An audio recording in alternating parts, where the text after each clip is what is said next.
你就帮他开就好了，我都 OK 了。好，你去吧，你去吧。Sorry。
San Francisco, and thanks especially to those of you who traveled to our event. Today is a very, very special day for us. We are incredibly excited to talk to you about what we view as the next horizon in computing. And some of you actually may remember, it was just a little bit more than 2 years ago that we first talked to you about Zen and our ambitions there. And so much has really happened in the last 2 years. So let me start off with a little bit about AMD. I think you know us. I think you know us well. But one of the things that's been most important to me is to talk about our journey as a company. I've been CEO for 4 years, and it's been an incredible 4 years, but we are still at the beginning of that journey. And when we started out, we had sort of 4 key tenets. Okay, we are all about high performance. That's AMD at our best. We're about high performance technologies. And if you talk to anybody in today's AMD, everyone understands our value to the industry, our value to the market, is about putting out great products. And these are products that truly attack what are the next generations of things that are going on in the industry, what are the next generation of use cases. The idea is to be incredibly ambitious, but also recognize that it's a journey, and we will get there with the right determination. So, a little bit about our strategy. Our strategy hasn't changed. Our strategy is very, very clear. We have a focus on our 2 great pieces of technology and IP. It's about high-performance graphics, and it's about high-performance computing. And it's about how we put those 2 pieces together and truly come up with solutions that are unique and differentiating for our customers. And it's all about how do we add value to the ecosystem through partnerships, through customer relationships, and through platforms.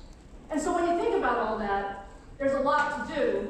And now, some of you know us for our consumer markets.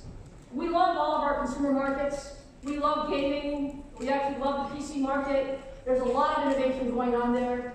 But today, our focus is going to be on the data center. It's about the incredible things that are happening in the data center, and it's about how AMD truly helps to shape that data center. Now, I think we all know the data center has enormous potential. And it's enormous potential, the way I like to say it, the reason I came into semiconductors is because, frankly, I like solving problems. Our goal is to solve some of the world's toughest problems. And to do that, you need high-performance CPUs, and you need high-performance GPUs. And when you put that together, whether you're talking about modeling climate change, or you're talking about mapping the human genome, or you're talking about solving, finding the cure for cancer, or some of the massive simulations that are done for oil and gas, all of that stuff requires incredible computing horsepower. And frankly, that's what we're great at. So now, what's really interesting is that the data center is truly evolving. And as we get more and more devices connected, each of us has dozens of devices, and they're connected with lots and lots of data, and we need to figure out what to do with all that data. And the truth is, the workloads that are driving computing are changing extraordinarily dramatically. And whether you're talking about machine learning or artificial intelligence or what we're doing in cloud environments or virtualization environments, or you're talking about high-performance computing, there's just an incredible need for more computing horsepower, and the workloads are different. They're different than the workloads of 10 years ago. And as a result, the computing has to be different. So, why are we so excited? What's the prize? The prize is, the data center represents an incredible opportunity. It's an incredible opportunity for us as technologists. It's an incredible opportunity for our partners. And when you look at it, we see it as, let's call it a $20 billion market today, 2021, going to a $29 billion market by the time we get to 2021.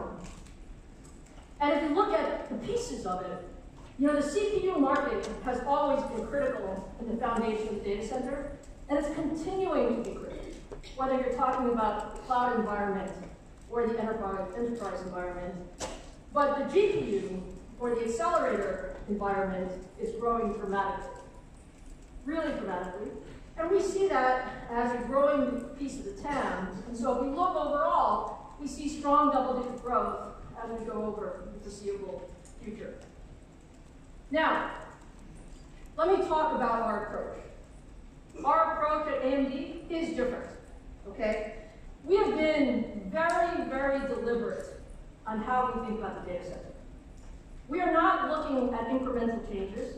We're looking at ways to really dramatically change the game. And we've been focused on what's new, what's different, what's changing the data center. I told you before that the workloads are changing. There's a tremendous amount of migration into the cloud. However, there's also an incredible amount of work that you need to do on-prem. And with that, you have various different workloads that frankly do require some level of specialization and some level of sort of optimizing for what you're trying to do. And so when we look at the markets broadly, we set out on a roadmap that is part of that journey. And we made some very important bets. The technology industry, what I like to tell people is that the decisions that you're seeing today, the products that you're seeing today, are the products of decisions that we made 4 or 5 years ago. They were bets. They were bets on where the market is going. They were bets on where the technology is going. And decisions that we're making today are going to influence us 5 years from now. And so it's all about where do we think the market is going? How do we design our building blocks, our CPUs and our GPUs? How do we connect in the system? How do we bring our customers more performance and more capability? And how do we make sure that we have aggressive long-term roadmaps? Those are the ways that we think about being important in the data center. So it's been about 15 months or so, and many of you were with us when we first launched EPYC in June of 2017. And it's really been an incredible 15 months. It was our first Zen-based server processor. It was our re-entry into the data center for a new product that started this new way of thinking. And frankly, we're extremely pleased with how customers have adopted EPYC. You're going to hear some from me today. You're going to hear from some of our customers today. But what we gave customers is the idea that you can optimize, you can have more performance at every price point. You can have more flexibility, taking however many cores you need, with however many memory channels you need, with however much I/O you need, and you can choose the right configuration for that particular application. And I have to say, I think we have shown the value. And the value, the most important thing for the data center, frankly, is the total cost of ownership. It is not just one thing, it's how all of those things come together. And so, like I said, very pleased with the first generation of that. We also introduced in 2017 MI25. This was our first MI accelerator, Radeon Instinct, depend on those compute and cloud workloads. Bringing a product to market that really thinks about what do you need in the cloud? What do you need when you're trying to virtualize a machine? What do you need when you're running cloud gaming applications? What do you need for machine learning? And how do you create that ecosystem? That's the way we've been thinking about our GPU roadmap. And then, very, very importantly, is the ecosystem beyond the hardware. And you're going to hear us talk a lot about this. The software ecosystem is critical. Okay? Our philosophy is open source. Open source platform enables the largest ecosystem, it enables everyone to contribute, and it frankly encourages tremendous innovation. And to do that, there's a lot of, let's call it the guts, of ensuring that we have the right libraries, the right app layers, and all that stuff. But at the end of the day, our goal is to bring a true alternative in the GPU compute space. So, let me talk a little bit about momentum. Now, momentum is so important, and my conversation has always been, what are we doing for the customers? What are we doing for the ecosystem? How does AMD move the industry forward? So we've had a great first 15 months. I think you would look across the ecosystem partners. We have every major OEM and ODM with EPYC platforms in a big way.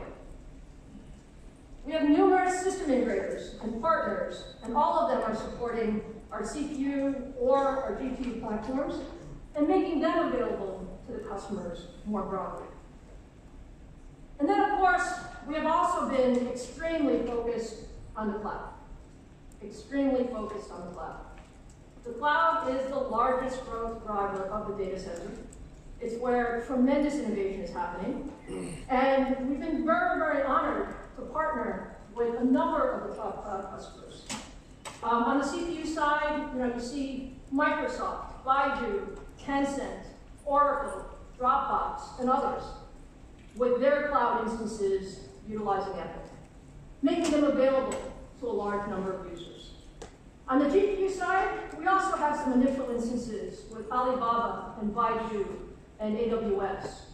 And we really see that there's tremendous growth opportunity for us in the cloud, and we are extremely thankful for the support of our partners here. So, momentum is clearly there. Momentum is there. Now, today though, you guys came here to hear about new momentum and what we're doing moving forward.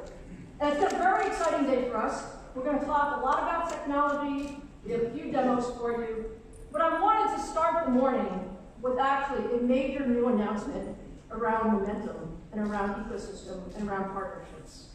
So our goal with EPYC is to reach the largest number of users possible. And as I said, the cloud is the tip of that spear. And to do that, we must be partnered with the #1 cloud service provider in the world. And so today, I'm extremely excited to announce for the very first time a partnership between AMD and Amazon Web Services on our EPYC CPU technology. And to talk more about this, let me invite Matt Gorman to the stage. Matt?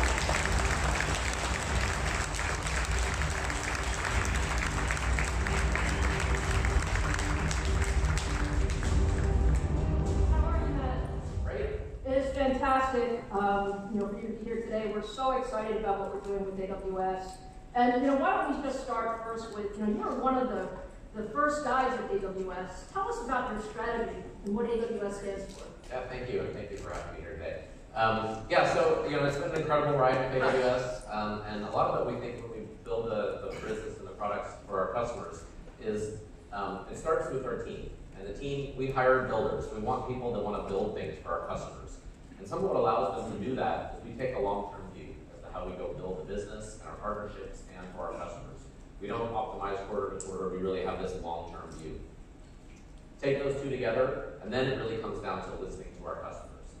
When we think about products that we go deliver externally for our customers, 90% of those either come directly from customers or things they've asked for, or problems that they're asking us to solve. And that's really kind of how we focus and really keep a focus on what we want to deliver. No, I absolutely get that, and I think that focus is incredible. So when we look at how AMD fits into the picture and where you're thinking. Yeah. So we think about our compute platforms. There's a couple of things that are important for our customers. The very first thing is security, reliability, and performance. And AMD is great on all of those fronts. The second thing that many of our customers come to AWS for is choice. When we think about our compute platforms, it really is about choice. We want to be the compute platform for the world. We want to support every single workload that's out there. And for that, our customers need a broad range of capabilities. AMD is what we're hearing from our customers. The Epic platform is some of the things they're interested in. So we're really excited to be able to present that to them. And then the final thing is frankly cost. I talk to a lot of customers, and never have I talked to a customer who wasn't interested in lower prices. I feel the same way. Yeah, so I think that is pretty universally true. And AMD is helping us deliver lower prices for customers as well. Fantastic. So Matt, let's tell the audience what it is we have in store for them. Yeah, so today we're really excited to announce AMD's Epic processors as a part of 3 of our core AWS product lines. These are 3 of our most popular instances, and these are available today. We have the R5A, the M5A, and then the T3A, which will be coming in a couple of weeks. And these are some of our very most popular instance types that deliver on those 3 pillars that we talked about: security, choice, and low cost for customers. And Matt, I think you said they're available today. So tell us how customers really go out and get access to these instances. Yeah, so one of the cool things about the cloud is that you can actually go and get them today. And so for the M5A and the R5A instances, those are available right now. In fact, I believe our team is launching them, so you guys can go out and actually start launching those today. And it's really easy. It's a simple API call to launch an instance. You can use the exact same images you use today. You use the exact same scripts. All you do is change your M5 to an M5A, and you're up and running. And one of the great things here is for our customers, by simply making that change and switching, they can instantly save 10% on their compute costs. So we're really excited about what customers are going to be able to do, and we're expecting to see customers start using them right now. That's fantastic. And from a software standpoint, for customers, is it, how hard is it? Yep. So there really is no change at all to those. And we think about, if you think about the various applications that we have, our R5 instances, those are our big memory platforms. And many customers are running large databases there. You mentioned big data workloads and things earlier. It's a big area of focus for AMD. Many of our customers use that platform for that, and all they need to do is simply use the exact same software and relaunch on that. Our M5A instances, those are many of our line of business applications, also some databases and some data processing and Hadoop workloads. And our T instances are very popular for customers using like code repositories, blogging sites, many of our test and dev workloads, and our versatile instances. And for all of these instances, you can use the exact same images, the exact same scripts, simply change that one little parameter, and you can go and test them. Just a little aid, guys. That's what it takes. So, Matt, I want to say on behalf of AMD, your engineering team is amazing. We've had just a tremendous experience working with you, and we do this. The fact that you're the #1 guy out there as a real honor to be part of that ecosystem. So, thanks a lot, and we look forward to doing a lot more together. Awesome.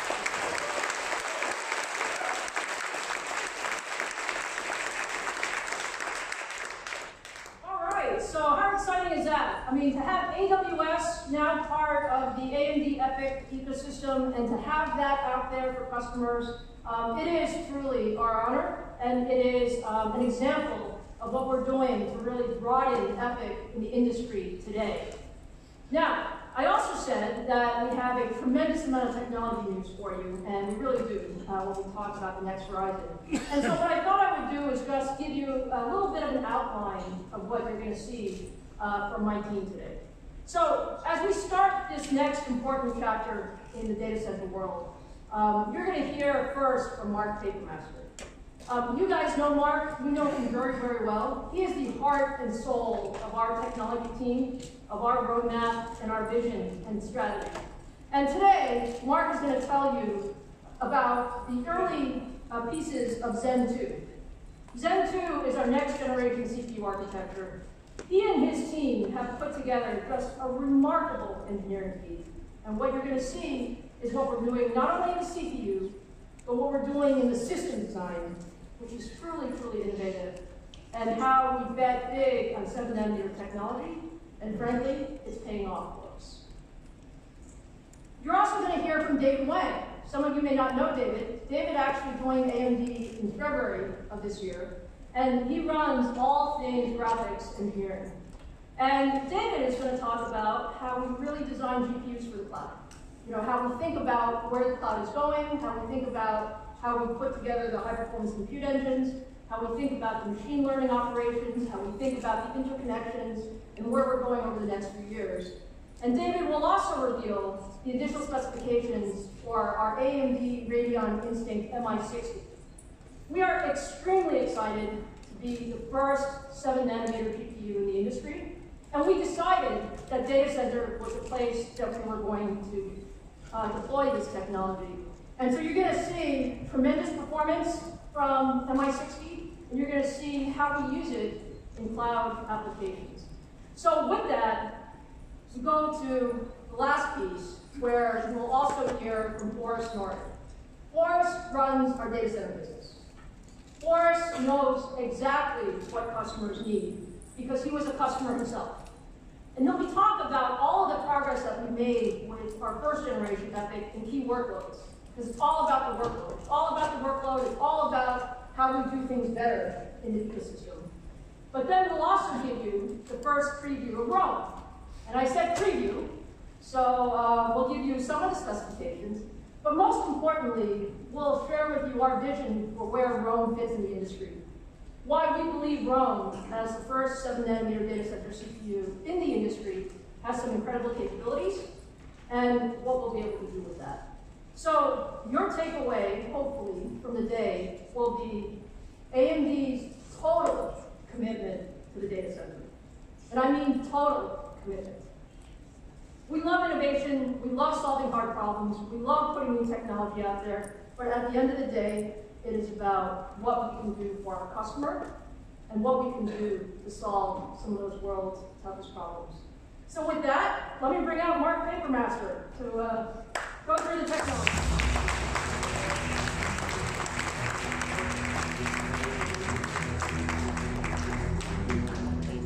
It's a great pleasure to be here today. I'm really excited because I love technology. Our teams, our engineering teams, love technology. This is our passion. And we've got some very exciting disclosures to make in terms of how we have applied technology, how we brought both the semiconductor technology, the design elements together. And that's really what it's about in our field of high-performance computing in a post-Moore's Law era. It is not about any one vector that you can bring to bear to drive that performance forward generation after generation. It's about bringing all of the features together, a holistic design approach, and that's what we live and breathe at AMD. So what I'd like to do is to share with you the progress on our technology and our CPU journey. And you think about the CPU journey, for AMD there was really a new phase that we kicked off back in 2012. That's when we started the design of Zen. A new high-performance, from-scratch x86 processor, and we set it out in motion, leveraging the 14-nanometer FinFET, so it was a big jump for us to be able to get that scalability of the FinFET transistor. And at the same time, when we launched that Zen design, we launched the Infinity Fabric, because we looked at where those post-Moore's Law trends were going, and we knew we needed flexibility about how we could put our investments in new high-performance IP, both CPU and GPU, together in a roadmap going forward. So it was here in San Francisco 2 years ago that we first pulled the veil back on Zen. We revealed it had a 52% instruction per clock, IPC improvement over the previous generation. And it was a momentous day for us because it showed that when we put our focus, brought our engineers on that point for high performance, that we would deliver. And that's what we've done. In fact, at that time, I committed to a strong roadmap.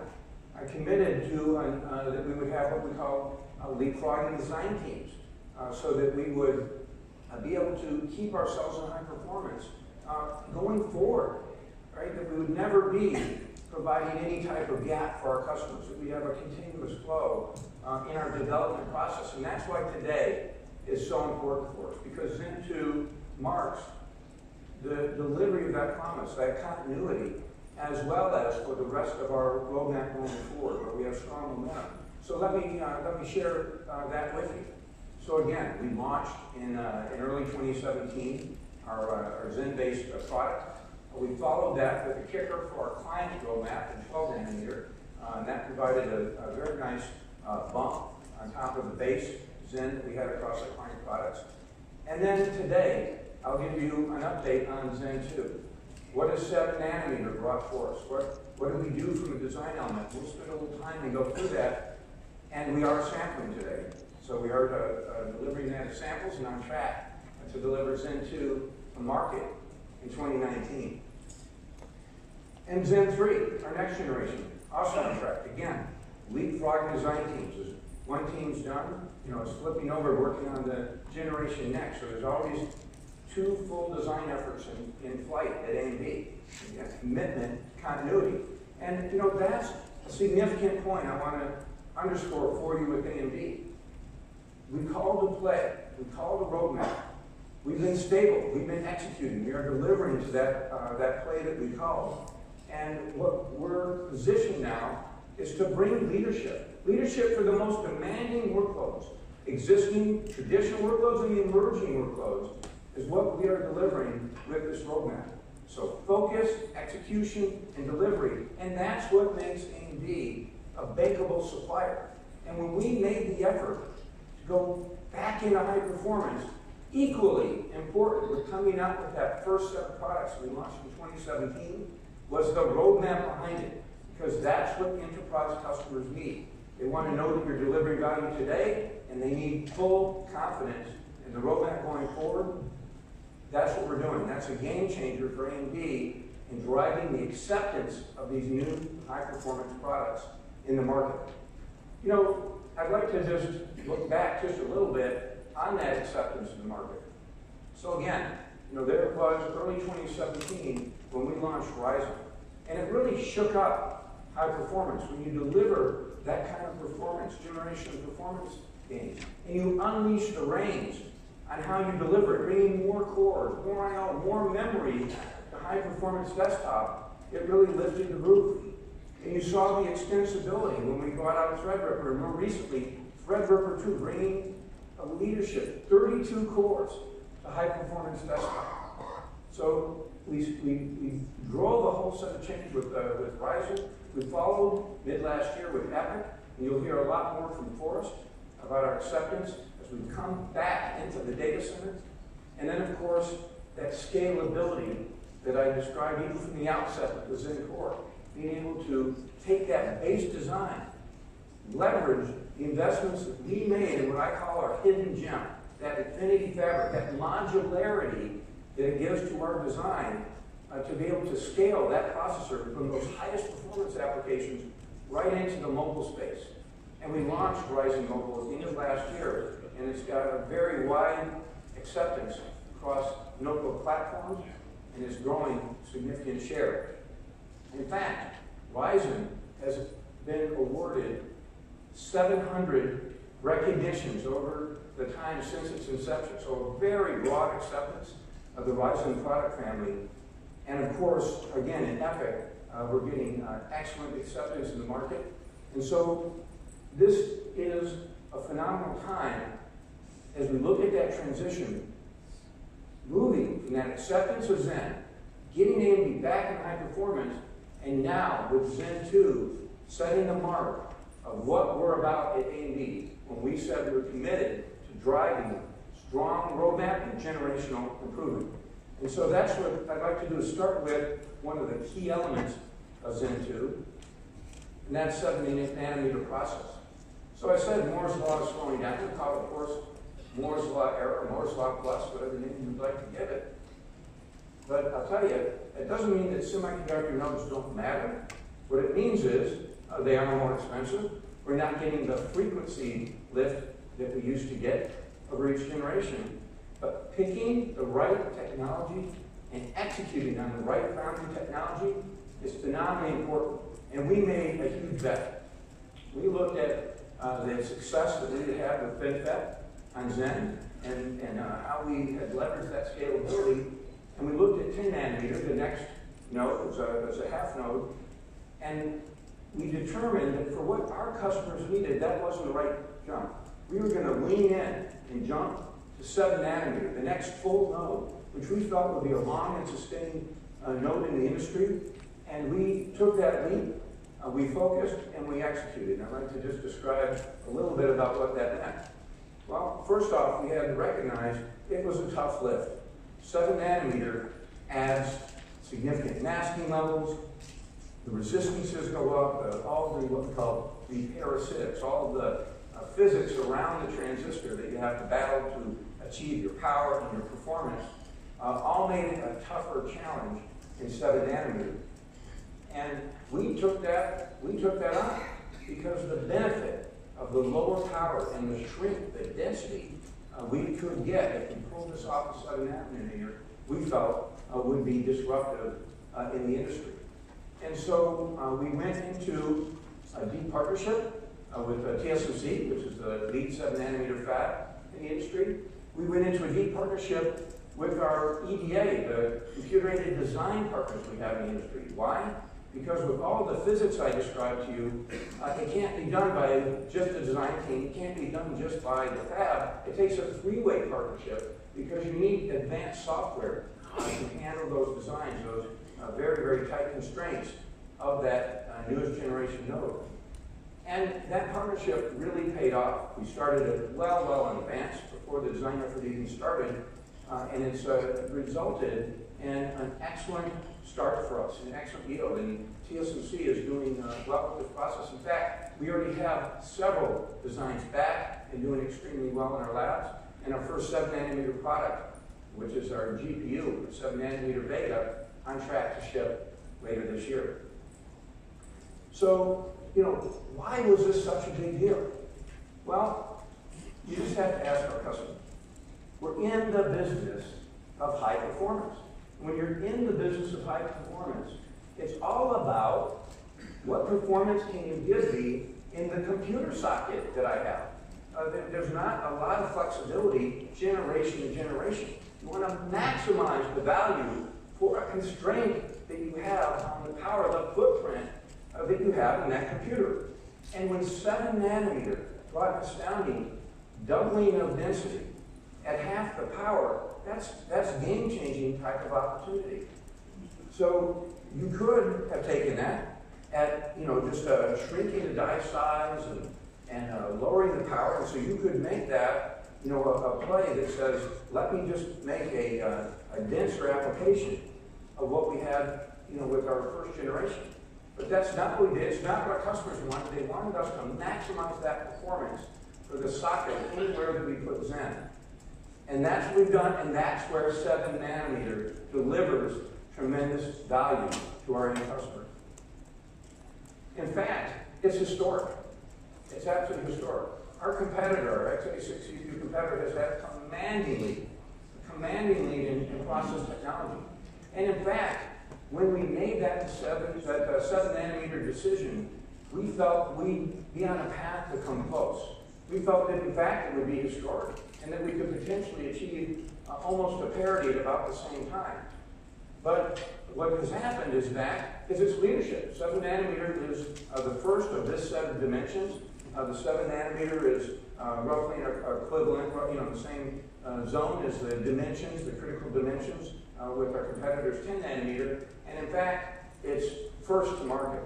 And so this is really a phenomenal achievement in the industry. It's a statement of where foundry technology is, and it's a statement of the execution of the leading foundry. It's a statement of execution by our partner, TSMC. In fact, let's hear from YJ Nee. YJ is the Senior Vice President of R&D and Technology at TSMC.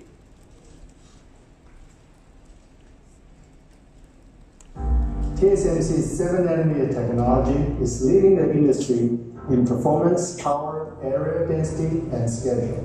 We're excited that the industry's most leading-edge logic process technology, TSMC's N7, is available for customers to use. This marks the first time in semiconductor industry that the most advanced logic technology is available for all product innovations at the same time. We are already in volume production of N7 since second quarter of this year. AMD and TSMC have a very strong 15+ years relationships based on our mutual dedication to delivering products and technologies that reshape industries. We have been working closely with AMD on its next generation high-performance 7nm based products. We have worked well with the design group. Together, we address AMD's end market performance. We look forward to continue our close working relationships on AMD's future products to bring the benefits of leading-edge logic process technology and high-performance designs to market.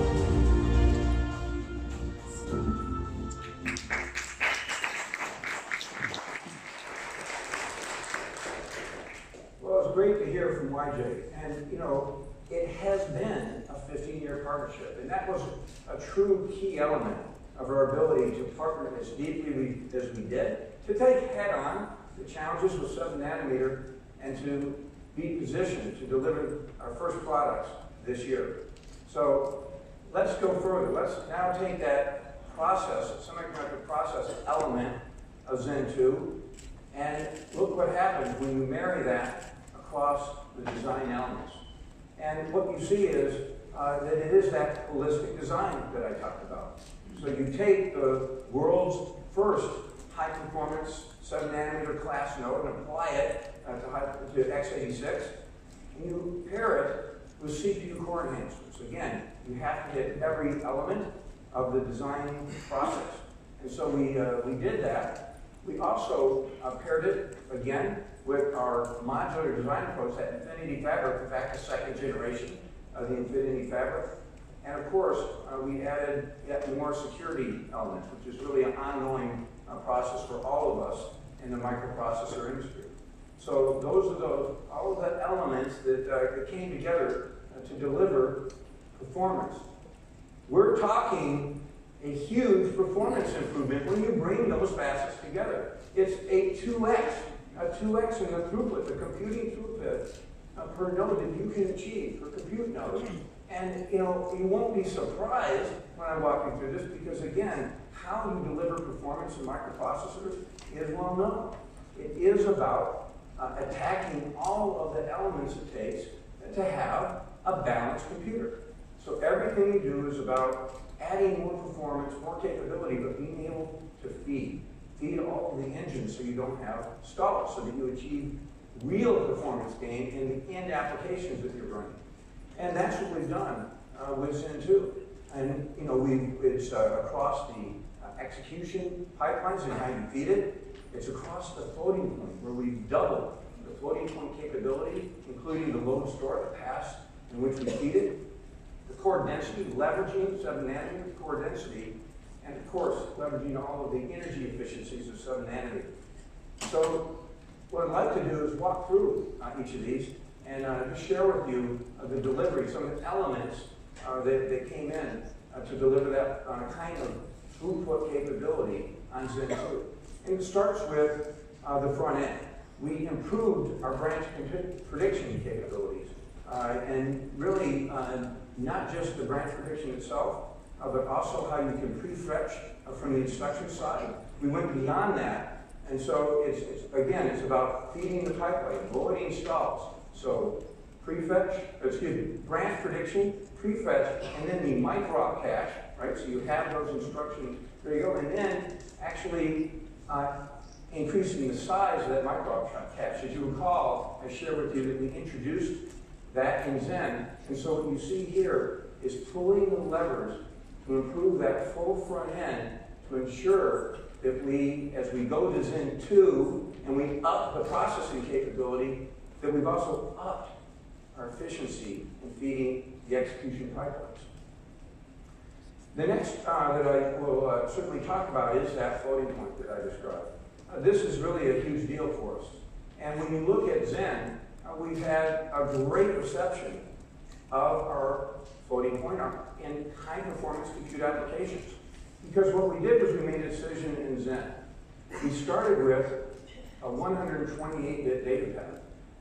What we wanted to do was make the most efficient 128-bit data path out there, because that's where the software at the time and really still to this day, that's where most of the software applications are written to take advantage of.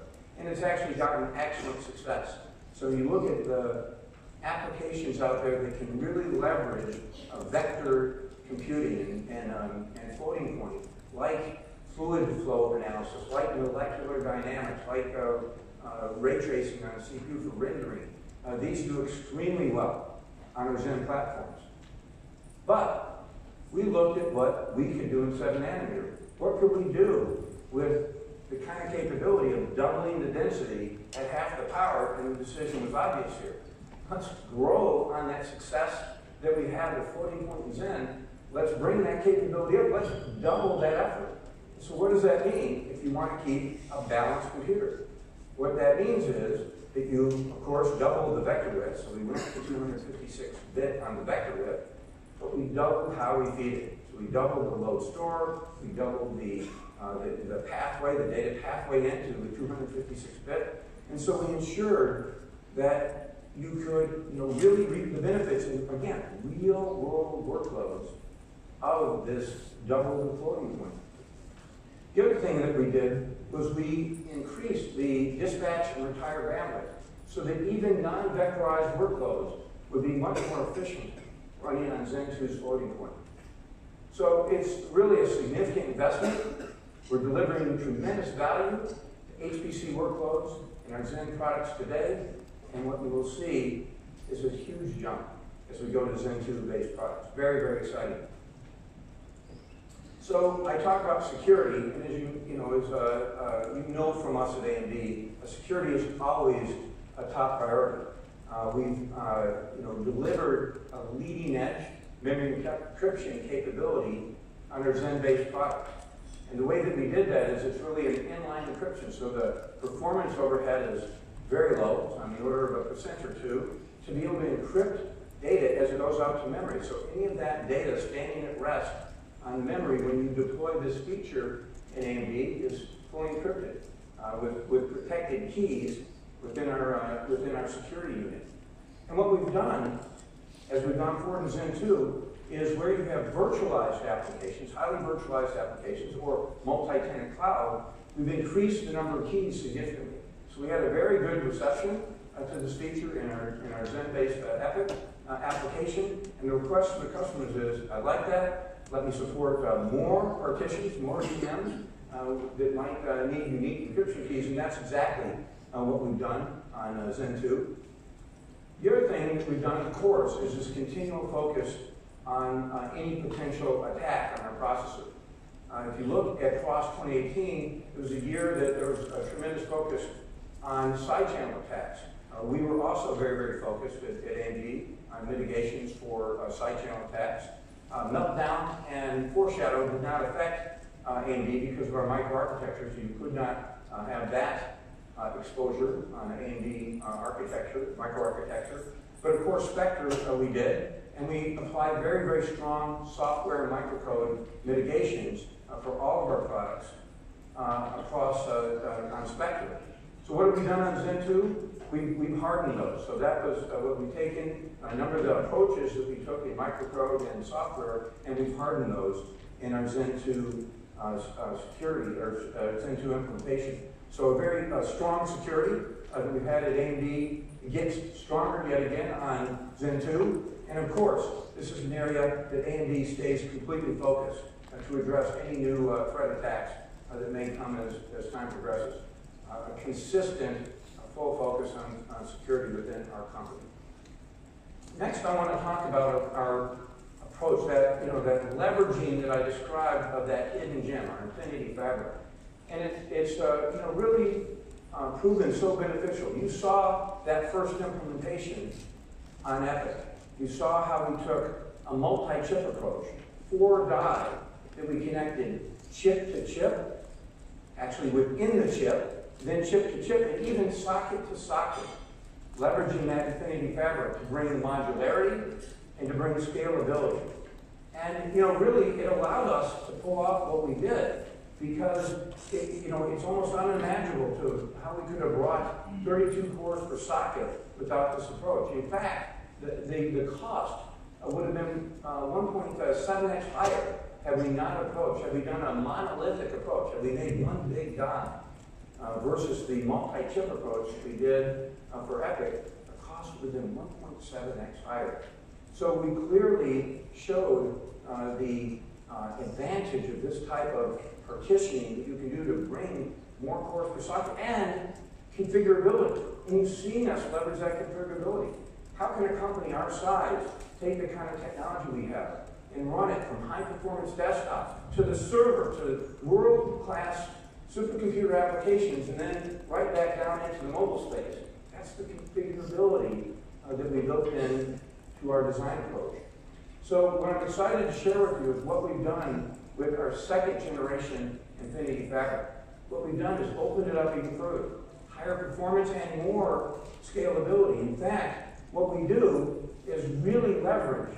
How do we get the best out of that 7-meter technology? How do we leverage Infinity Fabric to actually separate out and use 7 nanometer where it gives us the maximum advantage? Our CPU cores, where every bit of density and density of compute, which means performance per watt, that you can shrink into the smallest space, that's what 7 nanometer delivers.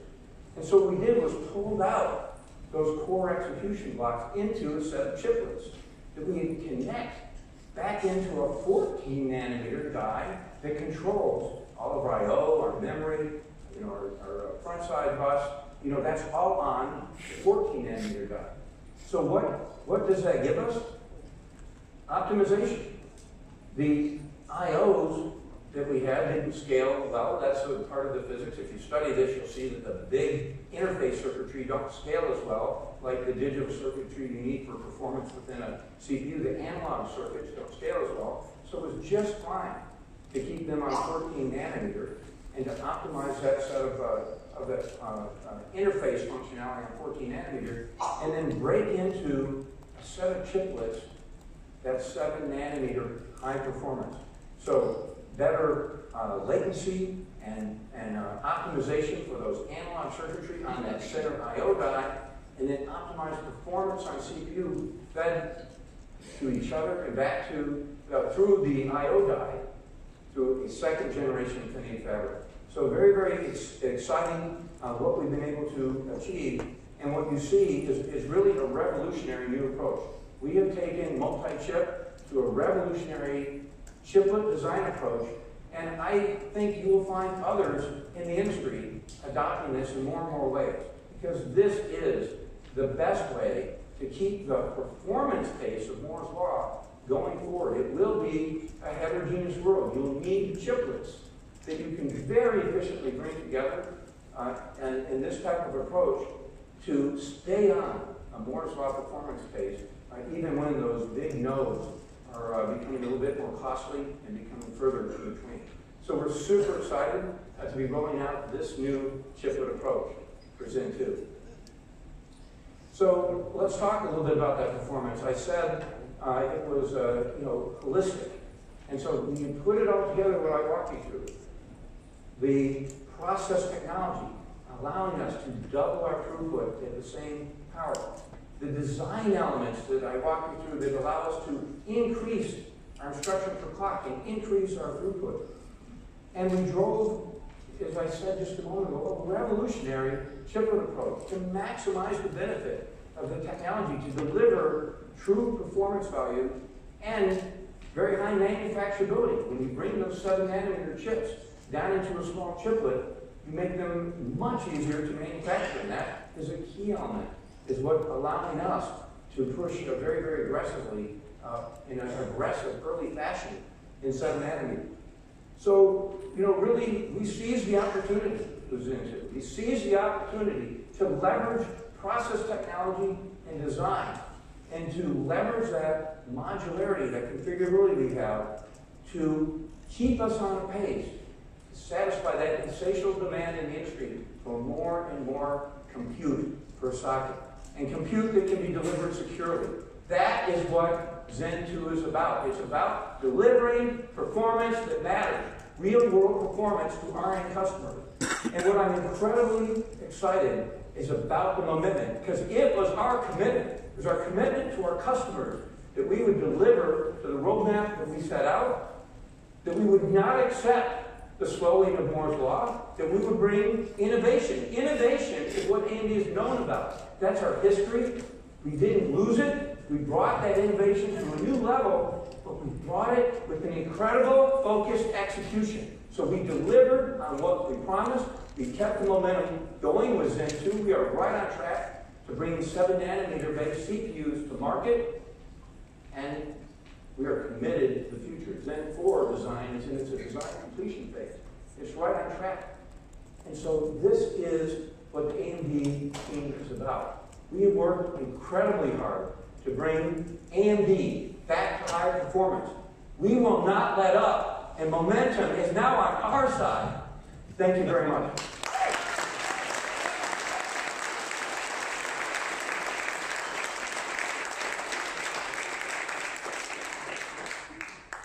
Okay, with that, it gives me an incredible pleasure to present the next speaker, which is David Wang. David is our Senior VP of our RTG engineering team, and it's been just so great to have David come back to AMD, and I think you'll be really excited with what you hear. So with that, let me introduce David.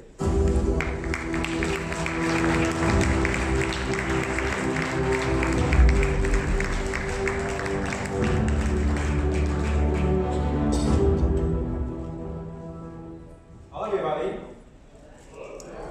I'm so excited to be here to share with you the tremendous opportunities of AMD GPU in data center. I've been with AMD, rejoined AMD for almost a year now, and I'm very impressed by what the team has developed. You heard from Mark that 7nm is great, and the Zen 2 core in 7nm is fantastic. And today, I'll discuss with you what the team, the GPU team, has developed in 7nm, the data center GPU. So let's first talk about where we're coming from.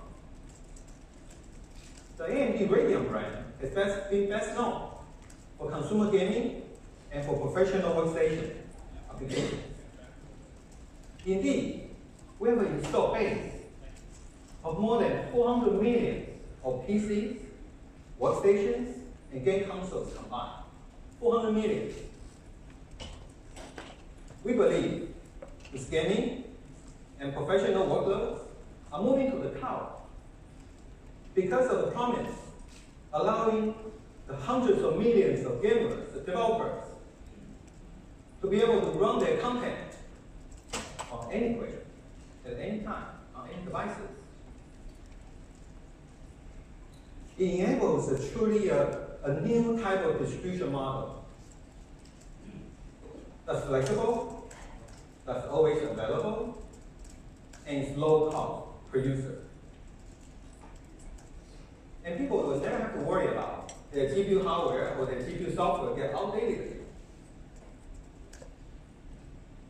With our experience in this application, and with our huge install base, the AMD Radeon is best positioned to go into the data center to support the current workloads as well as the emerging workloads. So, what are the workloads for the data center GPU? We talk about gaming, the cloud gaming. We talk about professional applications. We call them virtual desktop and virtual workstations. For those applications to be successful running in the cloud, the key is for the cloud service providers to reduce the cost per user. And that's why virtualization is important. It allows multiple users to share the use of a single GPU. And obviously, in that case, security is also very important because you don't want one user to interfere with another. And of course, GPU is great for the emerging workloads like machine learning and high-performance computing, because GPU offers massive amount of computation power. For machine learning also, it can benefit from the flexibility of GPU architecture because machine learning workload, the algorithms are still evolving and still changing. For HPC, besides high performance, you also demand extremely high accuracy. And that's why 64-bit floating-point operation is important. We have estimated a total TAM for the GPU in data center to reach $12 billion by 2021. So you can see, this is a huge opportunity for GPU and a huge opportunity for AMD. So today, we are excited to announce the AMD Radeon Instinct MI60 product that's designed, optimized for data center, for the cloud. It's real, it's here, and let's show it. Thanks, Drew. Okay, so this is your world's first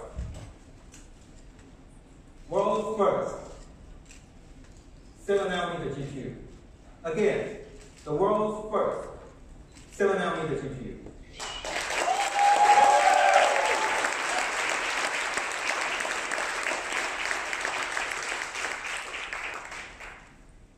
Well, guess what? We handle our competition. And we get a lot of benefit of 7nm. Mark has already talked about. Performance, power, density. And this is a GPU, MI60. It's also based on an enhanced Vega architecture that has high performance and improves the flexibility. It also provides leading-edge memory and connectivity. And we'll talk about it's the world's only GPU supports power-based virtualization. Those are all important things to accelerate workloads in the cloud.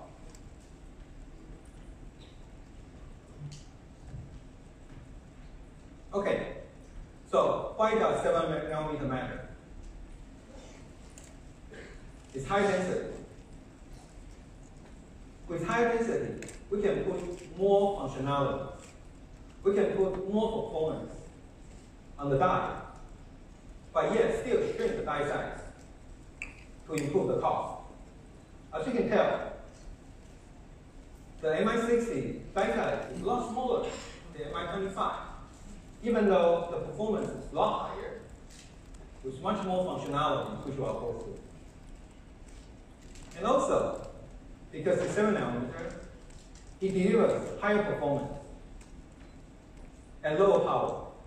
That greatly improves the performance per watt, which is a game changer for cloud service providers because they allow them in the fixed power envelope to improve the performance greatly, or allow them to reduce the energy bill. That's a good deal. That's a great deal for the cloud service providers.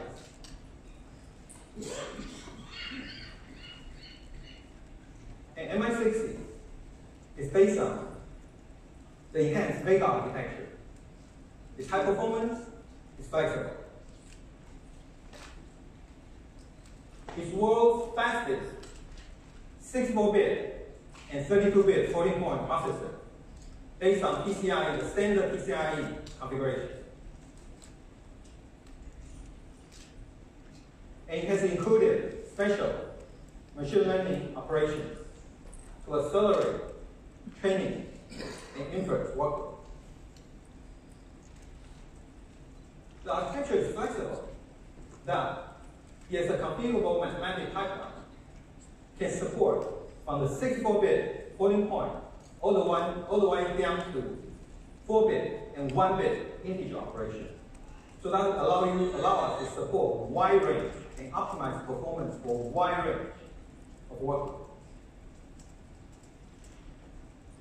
And this is not a consumer class gaming GPU. is designed for enterprise. It contains ECC, the error checking and correction, inside the register, and memory inside the GPU. This is a great foundation of what we're building on. And computation is not enough because it needs data. And GPU is known for consuming, processing a lot of data. MI60 supports 32 gigabytes of HBM2 memory. And it's the first GPU, again, the first GPU to achieve 1 terabyte per second of bandwidth.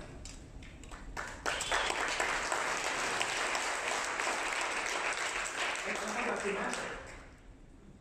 It allows the GPU to move data much faster at a lower energy consumption, so that improves performance, improves power.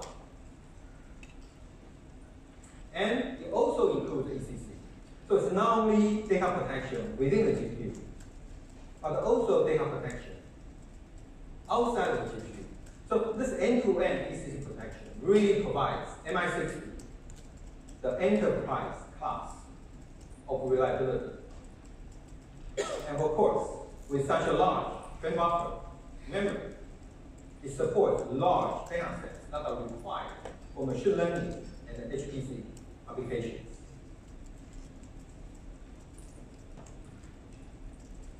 So now let's talk about connectivity. Why does connectivity matter? The performance is not only the single GPU performance, it's the system performance. It's how the GPU talks to the CPU. And it's how GPU talks to other GPUs in a multi-GPU system. Again, MI60 is world's first GPU supporting PCIe Gen 4, and that has double bandwidth compared to previous generations. And MI60 is the first GPU we're taking advantage of the Infinity Fabric that Mark talked about earlier as the high-speed interconnect between GPUs. So you can see from the construction here that a one EPYC CPU can connect without switches, without bridges, to 4 GPUs through the high bandwidth PCIe Gen 4 interconnect. That really speed up the data transaction, data transfer from the CPU to the GPU and vice versa. You can also see with the Infinity Fabric, the 4 GPUs are now connected in a ring. And that really helps scaling the multi-GPU operation and performance.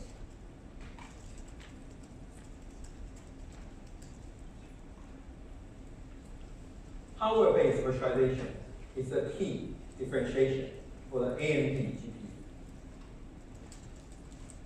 Because it's done in hardware, it simplifies, makes the deployment of the application to the cloud without software overhead.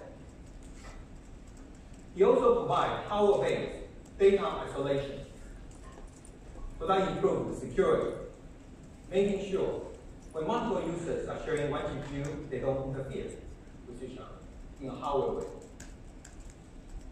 It supports a flexible use model of one GPU serving multiple users, like virtual desktop, virtual workstation type application. But it also allows the system to scale to accelerate large workload with multiple GPUs. So this is really our differentiation. And what's even better is that it is free. We don't charge license fee for virtualization. It comes with the GPU, comes with the hardware and software. The customers love it. Okay, so great hardware needs great software.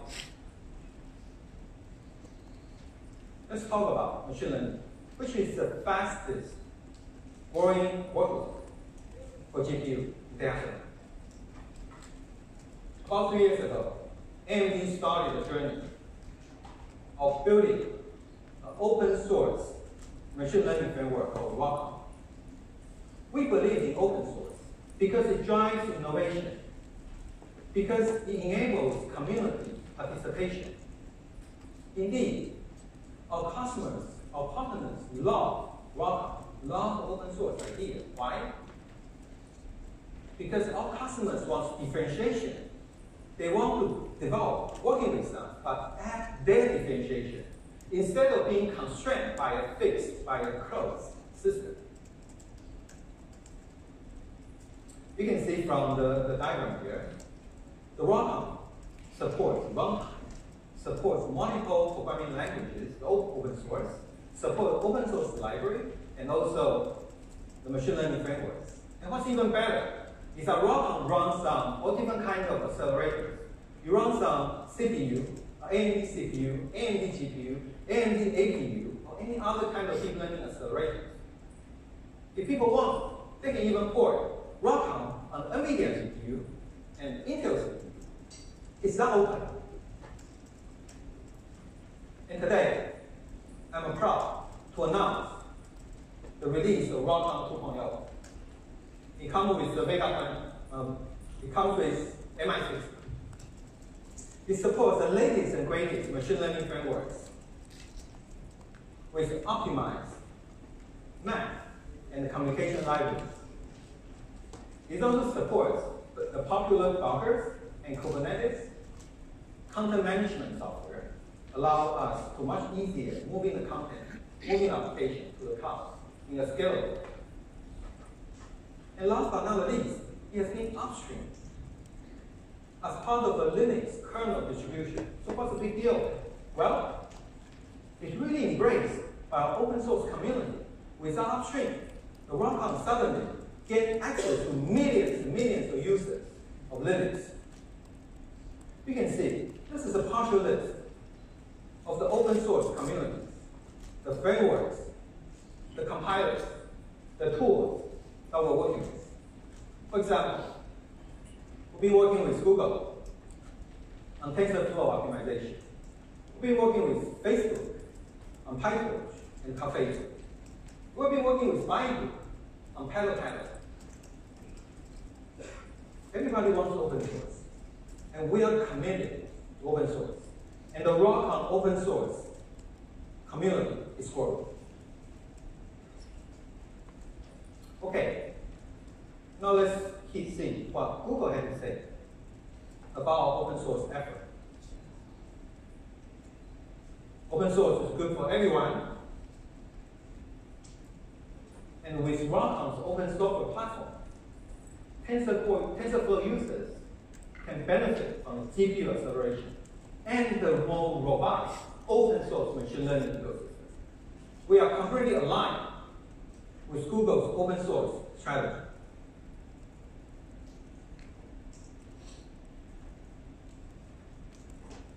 Baidu, AMD has formed joint lab with Baidu. Together, we're developing machine learning applications and frameworks. So let's hear from Baidu on what they have to say about their collaboration with AMD.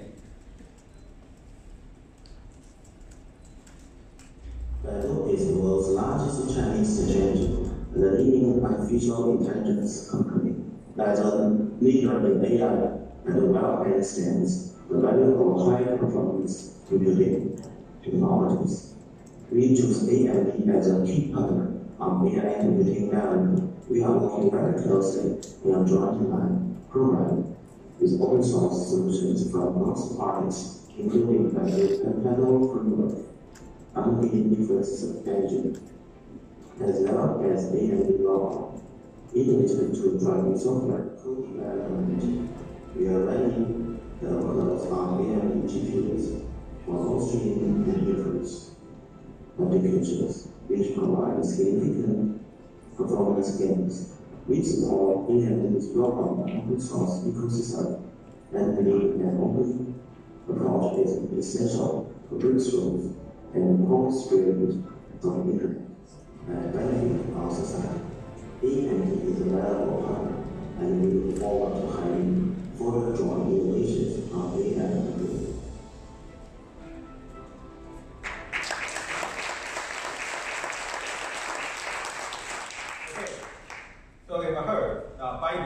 really embracing the ROCm open software ecosystem. And they've been running exciting machine learning workloads on our GPU with a significant performance uplift. All right, so now we've talked about hardware. We talked about the software. Let's see some numbers. It all comes down to performance. So let's start by looking at comparing to our previous generation of product or MI25. With 7nm process, with the enhanced Vega architecture, and with 1 terabyte per second memory bandwidth, we'll be able to achieve almost 9x of double precision floating point performance compared to our previous generation. This is what's called generational performance uplift. For machine learning, ResNet 50 is a very popular training and inference workload. So for training, based on 32-bit floating point, the performance is also close to 3x higher than MI25.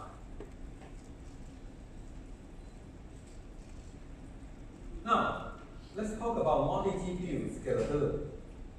Because of PCIe Gen 4 and because of Infinity Fabric links, they achieve a linear, almost linear scaling from 1 GPU to 8 GPUs. So this is fantastic. So now, let's also compare to the competition.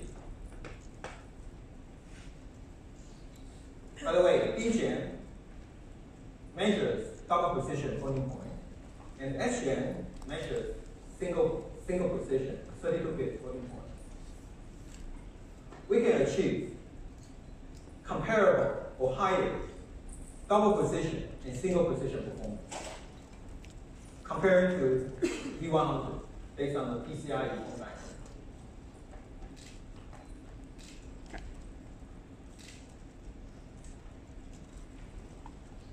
And for machine learning workload, we are also achieving comparable performance. As our team will always continue, because this workload requires software and the library optimization. Our team will continue optimize the software and the library performance to achieve even better results going forward.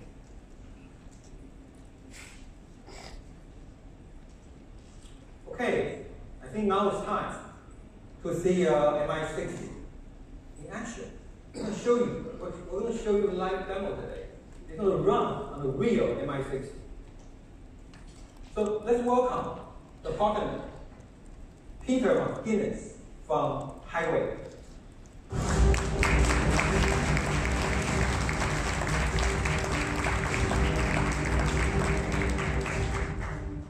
It's important for AMD to develop our hardware and software solution with our partner so that they can put our great technology in use.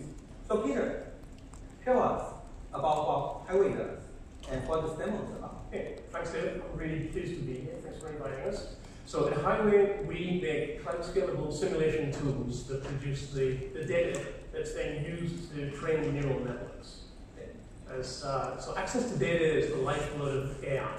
As an example, we can take Waymo, who have driven over 10 million miles. 10 million miles? 10 million miles, and while they're doing that, they're recording and annotating the data that they need to train their autonomous. So that's how they collect data. That's one of the ways for training data. So 10 million miles sounds like a big number, but it's only part of the story because they've also virtually driven over 6 billion simulated. Did you say 6 billion? 6 billion with a wow. B. Yes. So they're vastly outnumbers and outweighs the amount of real world data that they've created by driving around that view. So they collect training data in simulation so that they can create all sorts of things. So it's clear that simulation is a very major plank in their strategy for training their neural networks. That's it. So a simulation tool is needed in order to produce that data. One of the reasons for that is that creating real world data and recording it is expensive. Yes. It takes a lot of time, and it's also difficult to annotate. Yes. Getting correct annotations is key to training the neural networks correctly. whereas simulation can produce massive amounts of perfectly annotated data, and it can handle all of those edge cases that are really critical to getting you. What do you mean by edge cases? Cases which are difficult to reproduce, very uncommon. In the case of autonomous cars, accidents are actually relatively uncommon by comparison with the number of miles driven. And they're also kind of dangerous and possibly illegal to recreate on the street. So getting that kind of data is really only possible in bulk in simulation. So that's what we're all about, is providing that kind of facility for people who want to train their neural networks. And we can take a look at the workflow. We've got it illustrated here. Excuse me.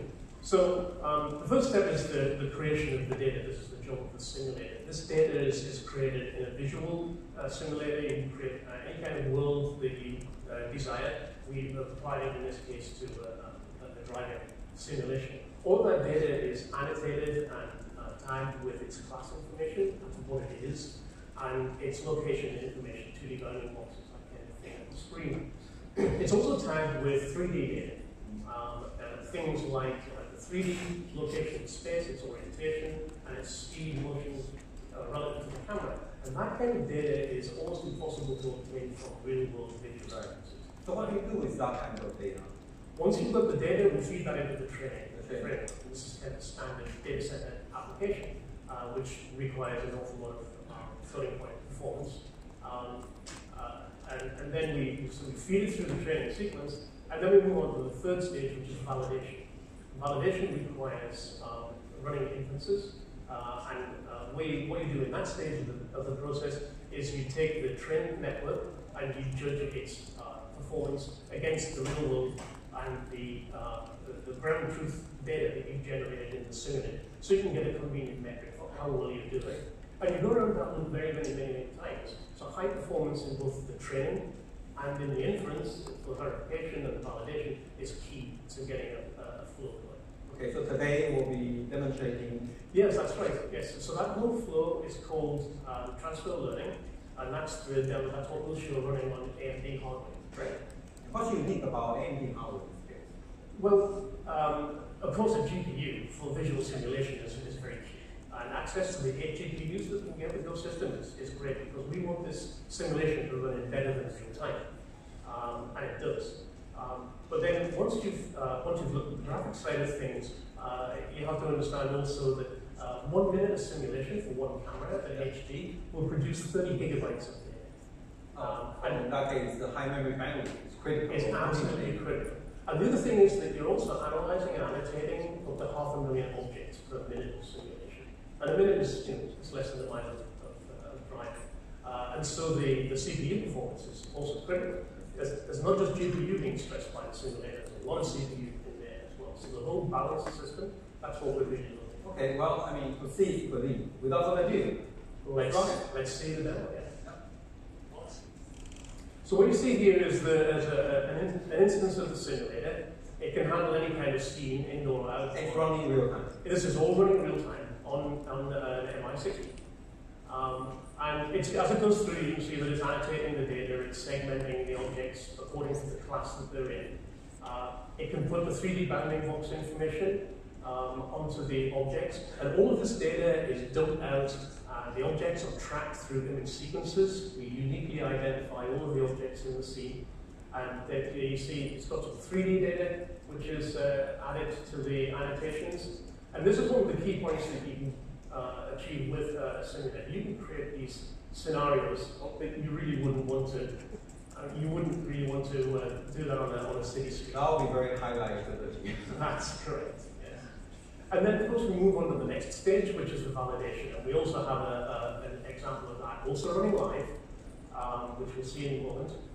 This has taken the training data from the simulator, the synthetic data. So basically, you create a virtual world, you create the scene, and allow the virtual car to drive around, collect massive of the data. That's right. And then now you can feed the data through the training, which can be done offline. And now you want to do the training network validation. That's right. So we're still in the data center at this stage because this is all part of the training and verification procedure. We haven't deployed the network yet into a car or some other kind of. Okay, so let's run the validation level. So So this is the same information, this is the same sequence that you saw earlier. This is being run live through the network that AMD has created. So it's detecting the car, Detecting the car, and so on. And what you can do in the validation phase is you can take these boxes that have been generated by the neural network and you can compare them with the ground truth that comes from the simulated data. You can get a metric, and Highways Tools will give you all of these metrics that will manage this whole process of reinforcement learning and transfer learning. So that you can create a feedback loop, you can feed your results back into the simulator to create more data and strengthen the simulation so that you produce a better training of the network. And finally, you'll end up with the network that you want to deploy, and that's the fourth, final stage of the Okay, that's great. We avoid getting process. That's right. Oh, and one thing I should mention, always at the end of the process, you validate and you test against real-world data. So although you might train on synthetic data or a mix of synthetic and real data, you always validate on real data. This place looks familiar. It's a Union Square. I guess it's a live count. You guys may be on. Wow. There you go. Wonderful. This is great. Thanks a lot, Peter. Thanks very Wonderful. much. Thank you.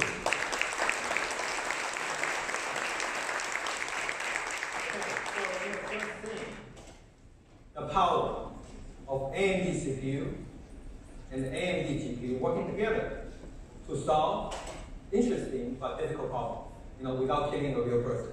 So that's great. All right.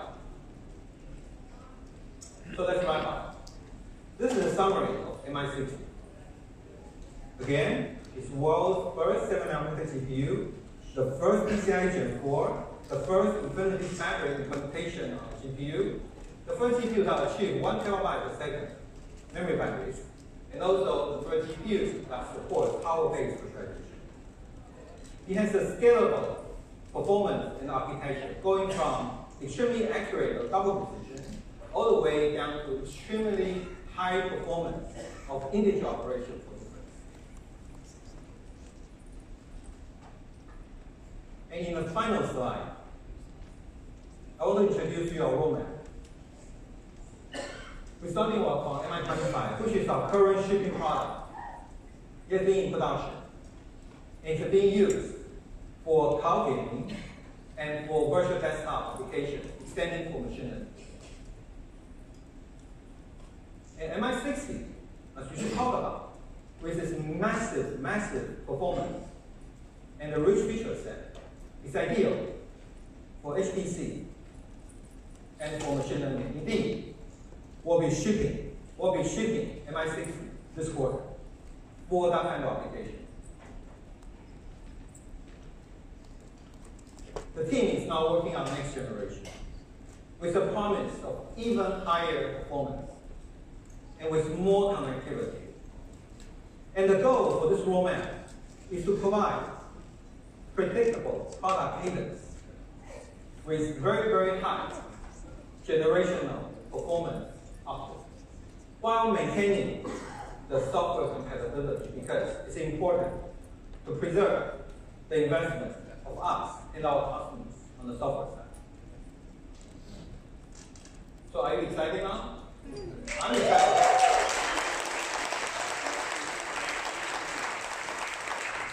Okay, you can tell. There's a tremendous opportunity for AMD GPU to pay off. And this industry needs competition. With our roadmap, with our open source software, we're ready to compete. And thank you for your attention. Thank you.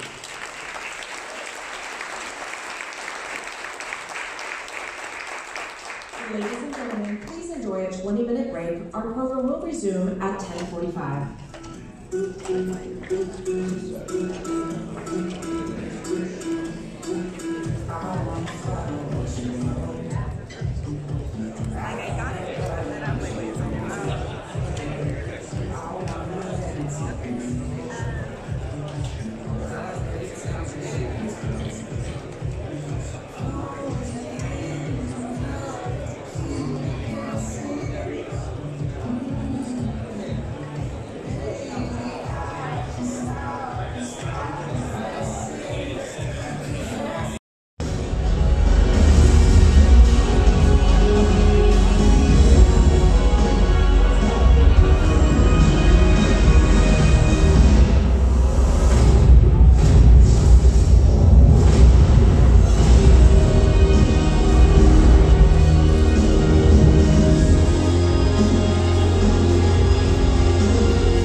tell you, I have been part of the AMD transformation over the last 4 years. I joined just a little over 4 years ago today.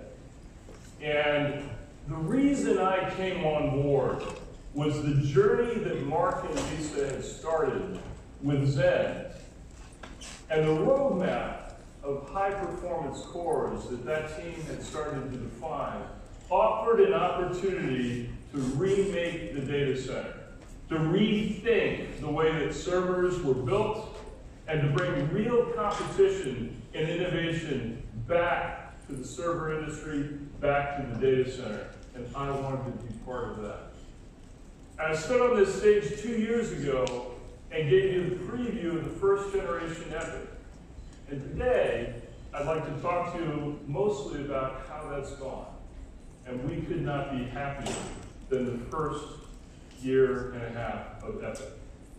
And so, EPYC is our re-entry, re-emergence into relevance in this data center CPU market. And it's a great market. It's a market that Lisa mentioned earlier in the context of the overall data center TAM, with the CPU by itself, $17 billion TAM. Fantastic opportunity for us. And it's a market that we know because we were there.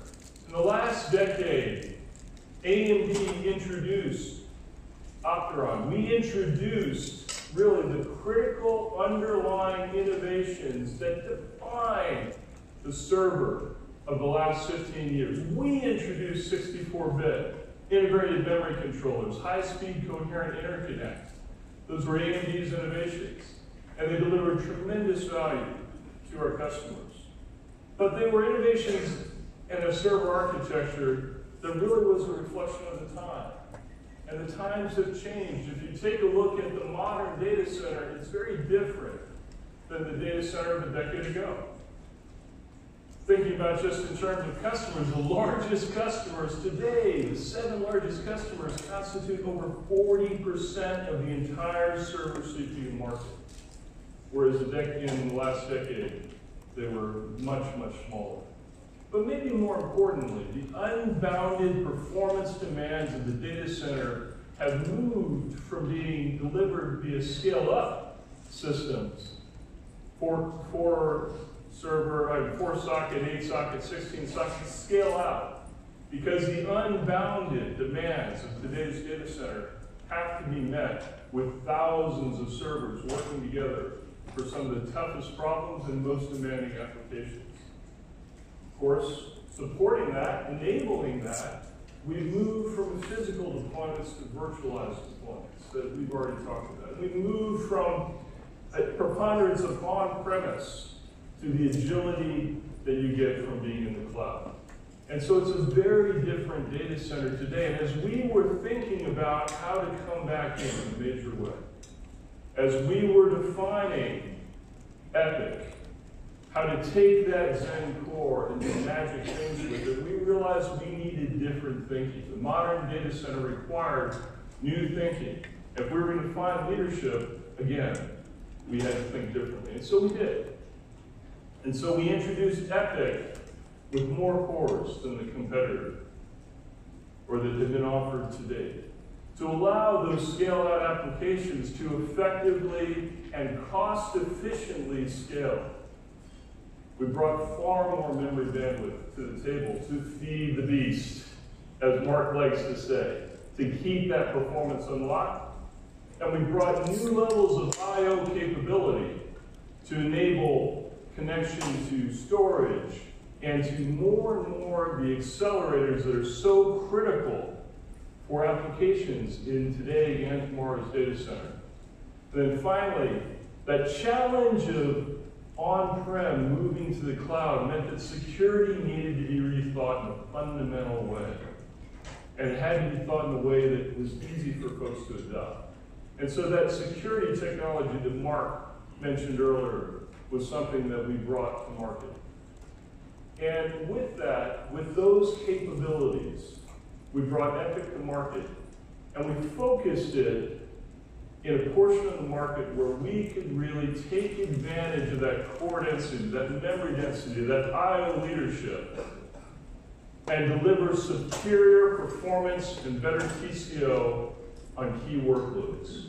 These are workloads that constitute about 70% of the market, and they're the ones in which we believe we have delivered already differentiation. There are workloads in the cloud.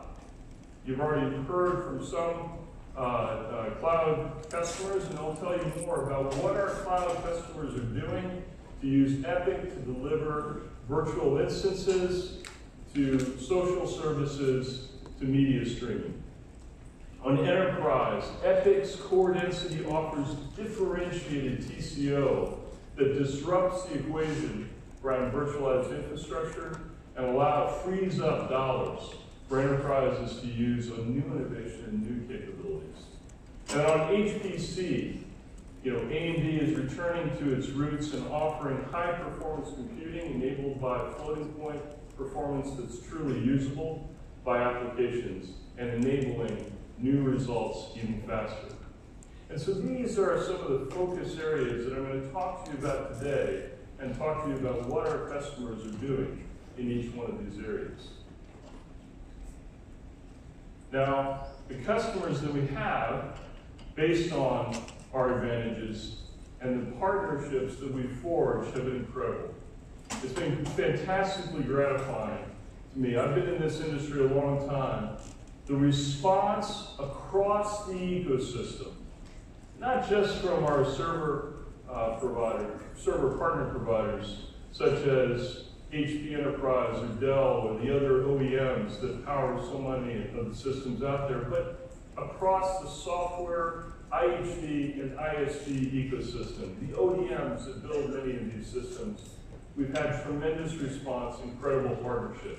In fact, let's hear from just a couple of our partners on the OEM side about their experience with EPYC so far and their view of where we're going. The AMD EPYC processor has really created a unique member of the UCS family. The one-socket AMD server allowed us to introduce a product that we didn't have in our offering prior because it had such a compelling value prop from its numbers of cores, memory channels, and I/O. We've gotten good traction from other industrial HPC-like customers who are looking for memory bandwidth and are looking for that dense core count. If you've got a VDI environment, you can get twice the users at roughly the same performance. If you've got a vSAN environment, you can run your servers at a lower TCO, as much as a 60% lower TCO. The roadmap that they've got on the processor side, but also the execution on the 7nm technology side. We expect the AMD architecture to just get even better.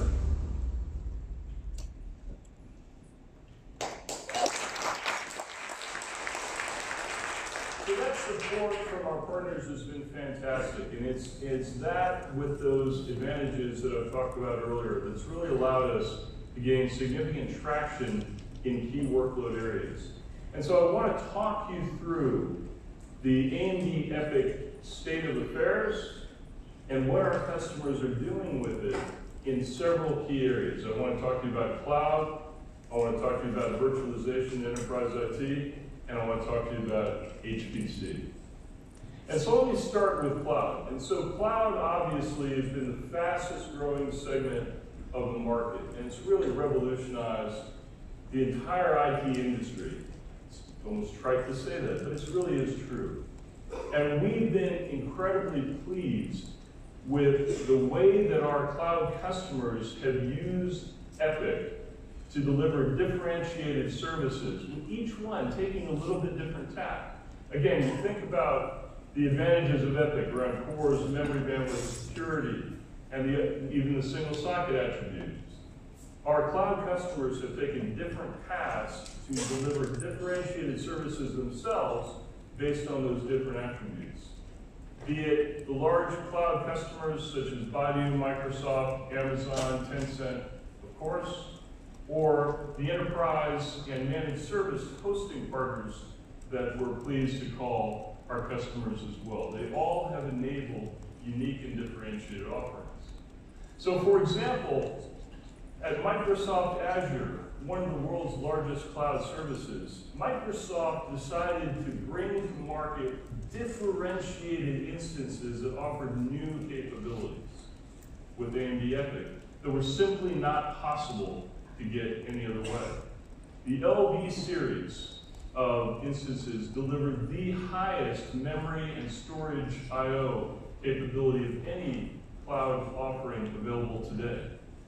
The HV series provides HPC customers a real option to offload their HPC workloads to the cloud and take advantage of the extremely high floating point performance and memory bandwidth inherent in the EPYC architecture.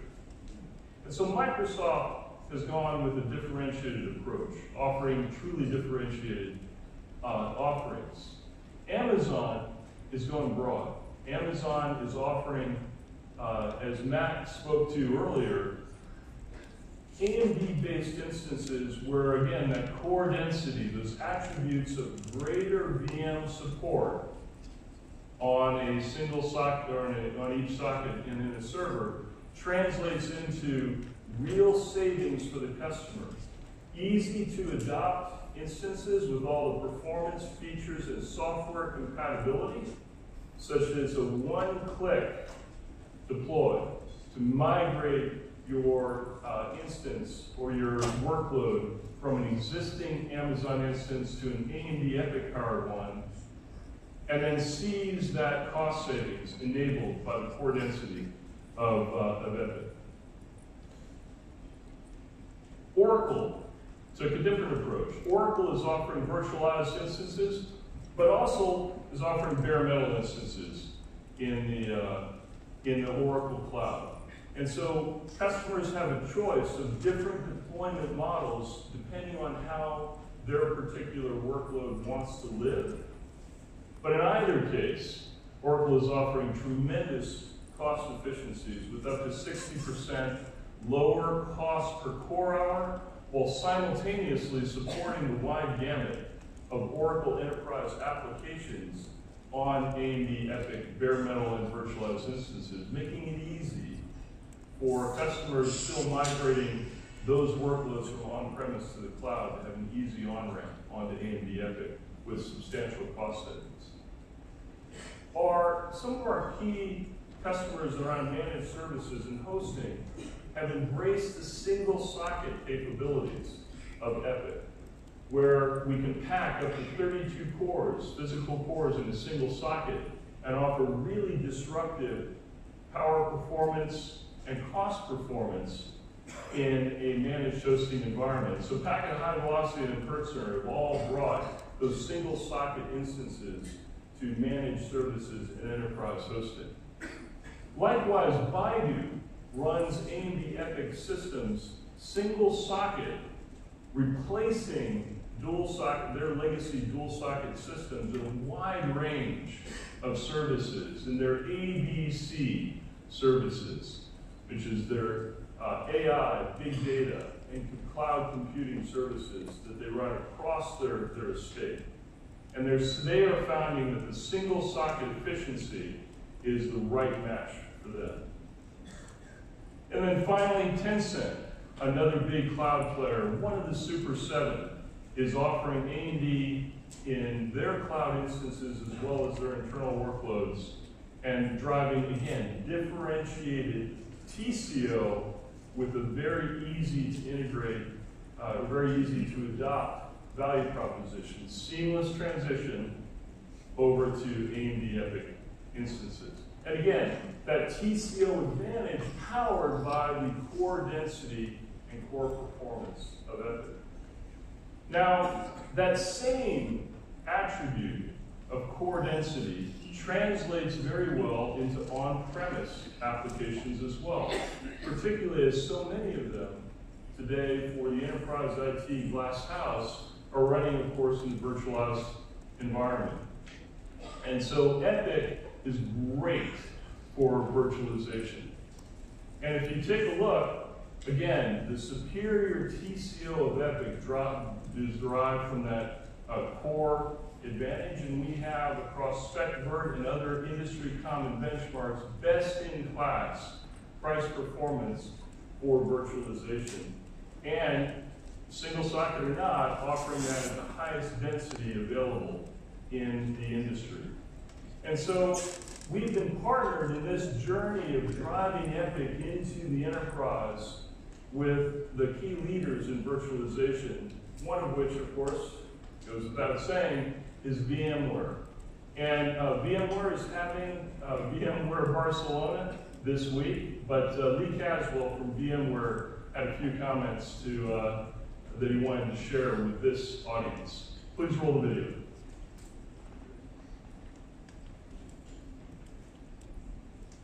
AMD and EPYC give you a new way to start thinking about, I'm going to go and configure a system that's ideally suited for today's workloads. And those, by the way, right, tend to be more performance oriented, they're more in memory. So you start thinking about, hey, how do I go and get that level of sophistication for mission critical workload databases? Hey, how do I use and basically leverage, especially VMware, right, the licenses we have across like more cores. And for VMware, we were like, well, what do we do about that? And we decided, well, nothing, right? We're going to allow customers to get the benefits of those additional cores amortized over our existing licenses. But secondly, the really interesting one is, can I get by with a single socket system?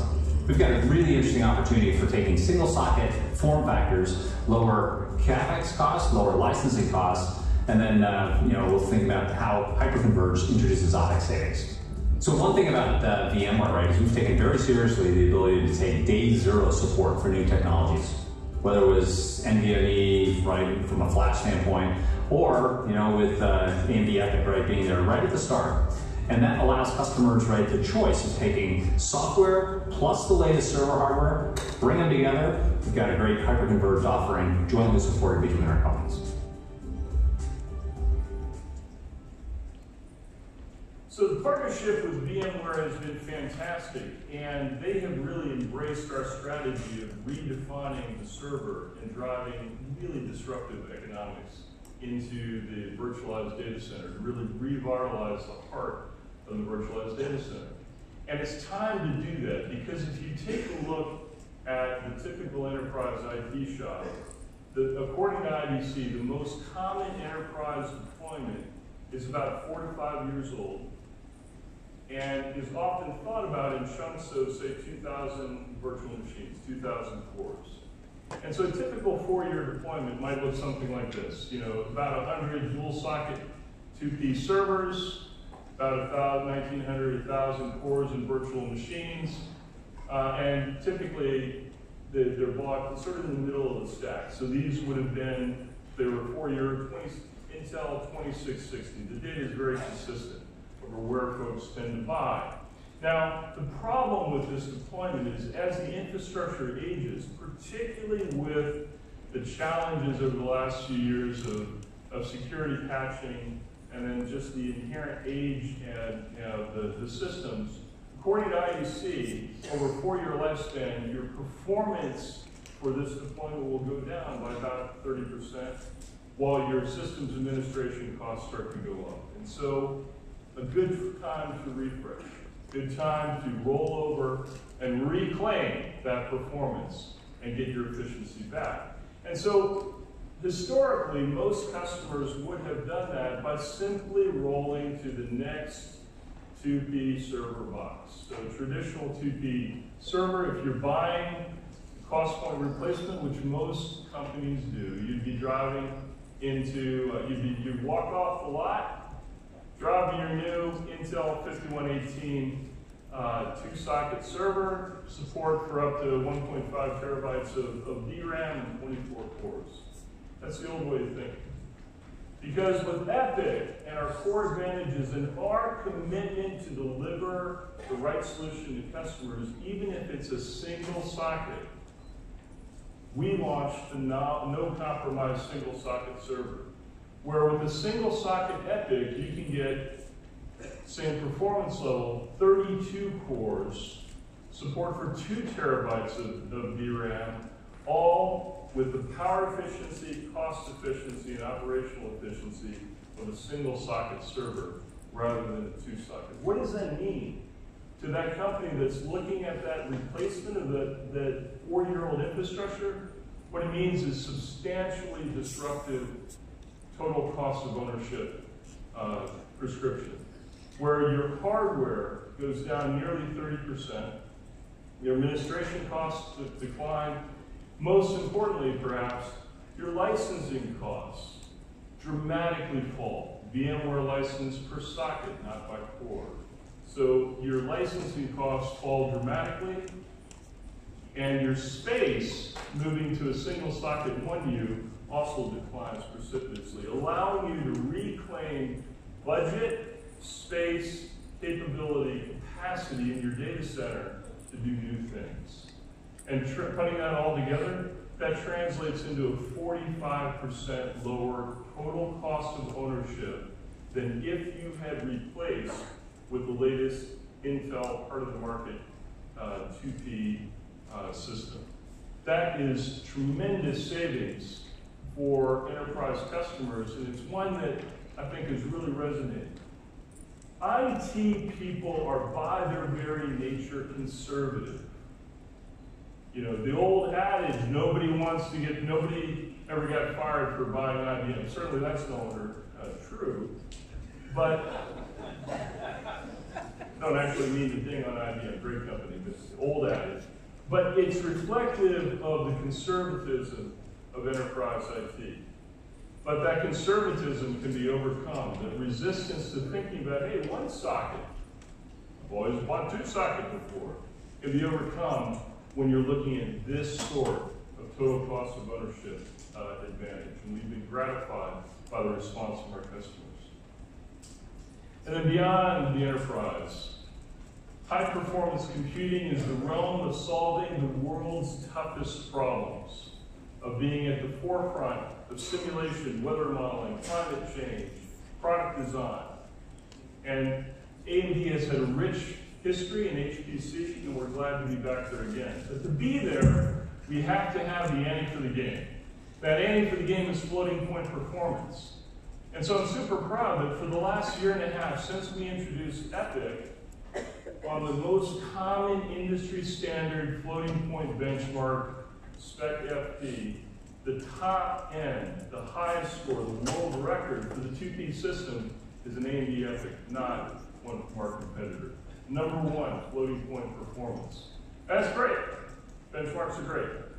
But what is more important is, what does that mean to what our customers are trying to do? It means faster weather modeling. It means faster and more accurate product design. It means faster gene discovery, faster protein folding. It means faster results, better results.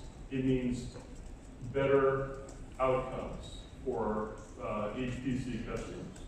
And so because of that, we've been super pleased to be continue the partnership that we've had with some of the leaders in HPC. And I'd like to invite to the stage one of the leaders certainly in the HPC systems business, Pete Ungaro, the CEO of Cray Computer. Pete.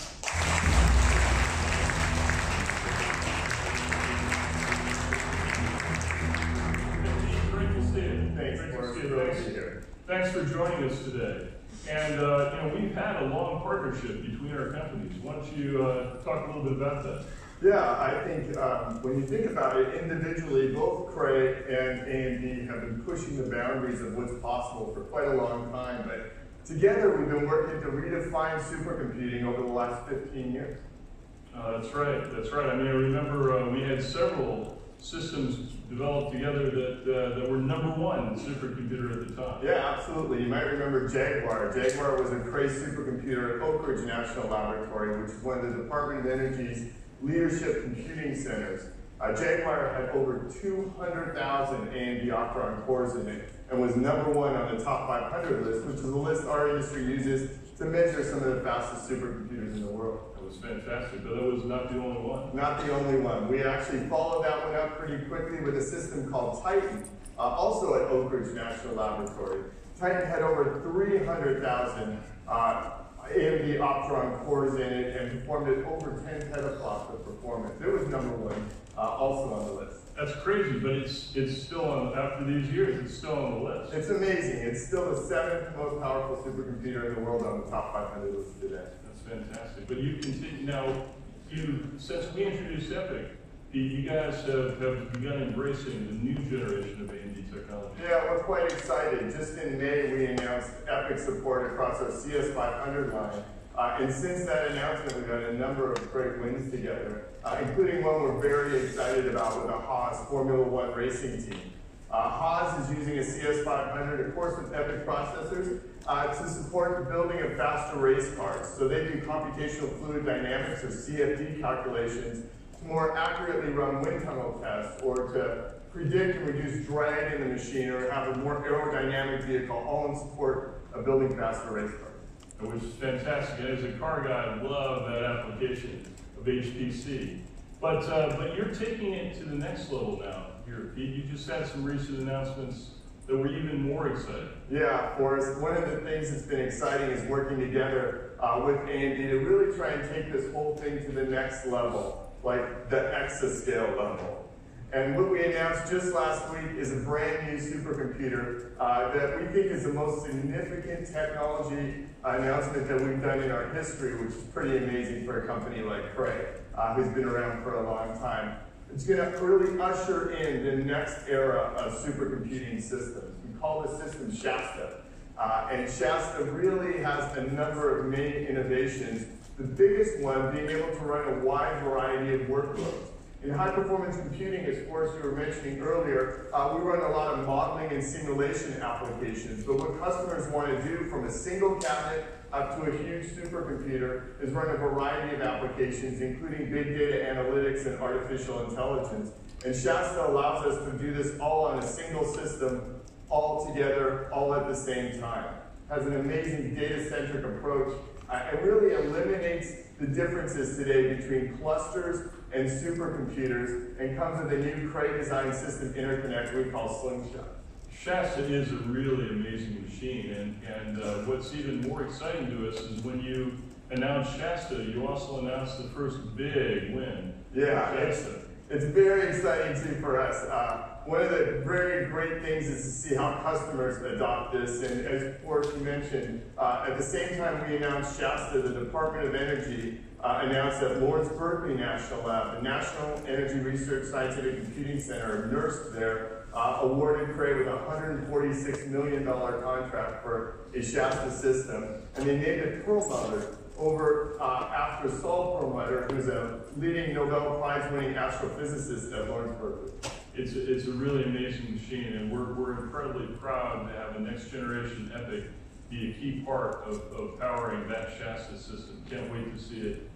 Can't wait to see it deployed. It's going to be a huge machine. Every single node on this about 100 petaflop monster of a supercomputer is going to have a future AMD EPYC processor in it. I know you like that. I like that a lot. But you know, 100 petaflops is getting there, but you're not stopping there. No, absolutely not. You know, as we enter this next era of supercomputing, the road to exascale goes through Shasta, and we have this great partnership where I think the future for both Cray and AMD in this environment is pretty bright as we continue this journey to deliver amazing systems to our amazing customers. Absolutely. Well, Pete, it's been a fantastic partnership so far. We're incredibly gratified to be back in there deeply with you now and into the future. Thank you so much. Thanks, Forrest.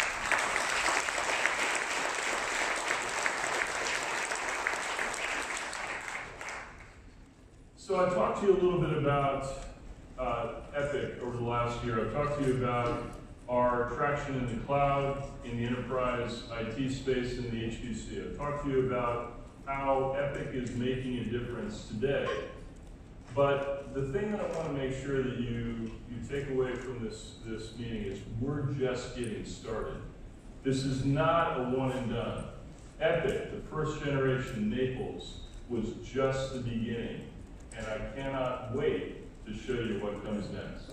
And so with that, let me invite Lisa Sue back onto the stage to show you the next horizon.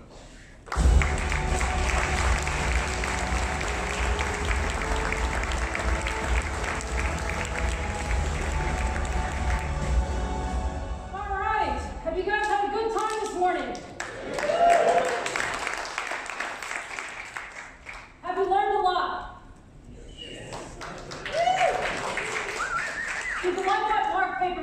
have to say?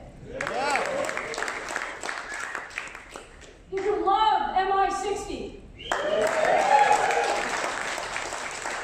And I can't tell you how incredibly proud we are of the partners and the ecosystem and the workloads and the incredible technology that Epic has brought so far. But we are a company about keeping promises. And at the very beginning of this show, I promised you a preview of Rome. And so now, I'm incredibly excited to do that. Now, again, as we think about this, you have to understand we made these decisions 4 years ago. Mark told you what we did with Zen 2. He told you why we chose 7 nanometer. He showed you why chiplets were so important in the first generation. Some people called it gluing chips together.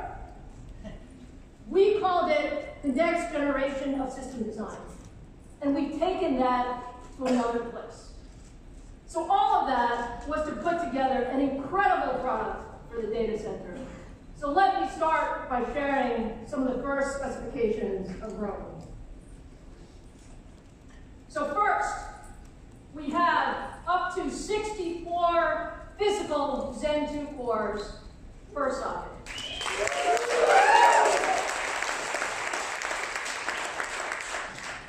64 Zen 2 cores means 128 threads. It means when you put it in a dual socket machine, you double that again. Now, that's double of what we're shipping today in Naples. Naples is 32 physical cores and 64 threads. So we're taking the power of 7 nanometer technology. We're taking that advantage of doubling that compute efficiency, and we're bringing tremendous performance. Zen 2 is a fantastic core. You heard about it from Mark. You heard about how we increase the IPC, how we increase the floating point, how we improve the Infinity Fabric, how that gives us more compute, that gives us more I/O and memory bandwidth. And on top of that, we're thinking not just about the CPU, but how the CPU connects to the rest of the components. David talked to you about PCI Gen 4 and why that was so important on the GPU side. It's exactly as important on the CPU side. So Rome will be the first PCI Express Gen 4 capable server CPU. And that doubles the bandwidth per channel. That doubles the bandwidth per channel. And why is that so important? CPUs are important. GPUs are important. Other accelerators are important. What Rome does is it brings total system capability when you put all of that together. And that's what we mean by making the right decisions. So, what else? What else is important to our customers? We thought about our customers and their development costs and their roadmap. And how do we make sure that our Epic roadmap is extremely easy to adopt? That every single time we have new technology, our customers can use that new technology as fast as possible. So when we put out Naples, we decided at that point in time, we were going to ensure that the next generation was socket compatible. What does that mean? That means if you want to, for those customers who have started with Naples and Epic Generation 1, you can basically swap in Rome. So we like to say, the fun way, the road to Rome is through Naples. Now, some of our customers are going to do that. Some of our customers are going to do minor modifications to the board so that we can get the extra performance, so that we can get the extra bandwidth. But it's a heck of a lot faster than if you were starting from scratch with a different socket. And we're making the commitment today that if you invest in Naples, if you invest in Rome, you will have that socket compatibility through Milan. And that's what we mean about thinking about customers first.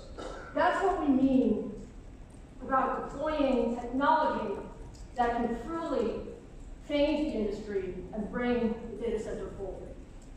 Now, with all of that, I have to say, when you put that together, the combination of the 7nm technology, the combination of our chiplet design, the combination of all of the design work and all the work on the interconnects, when you look at the overall performance of Rome in use, what you will see is 2x performance per socket.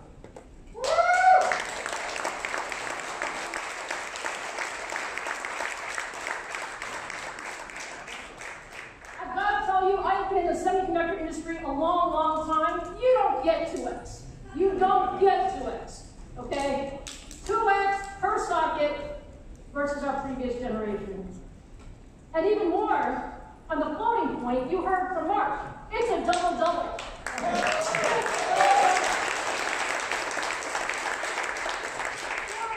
of the floating point per socket. And you know why that's so important? You heard what Forrest said about our floating point performance today. We are leadership floating point performance today. You heard Pete Ungaro talk about supercomputing and where supercomputing is going. With Rome at 4x the floating point per socket, it's an unbelievable machine. Just an unbelievable machine. Now, you know, it's fun to talk about Rome, but I think you might want to see Rome. So let us see. Thank you, Drew. So, this is probably my favorite part. For the first time, let me show you our Rome 2nd generation EPYC processor.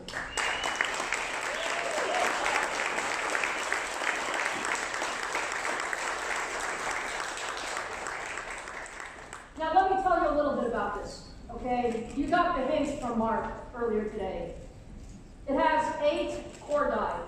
On each of those 8 core die, we have 8 CPUs, 8 Zen 2 CPUs. Each of those die are in 7nm, which take ideal advantage of the performance per watt and the density and the capability of 7nm. In the middle, we have the 14nm I/O die. We did this for a reason. I/O doesn't scale. I/O doesn't scale, but I/O is extraordinarily important. We want the I/O in a mature technology. And so, some of you have said, what is Rome? It is the combination of 8 core die in 7nm plus a 14nm I/O die to build the best data center processor in the industry.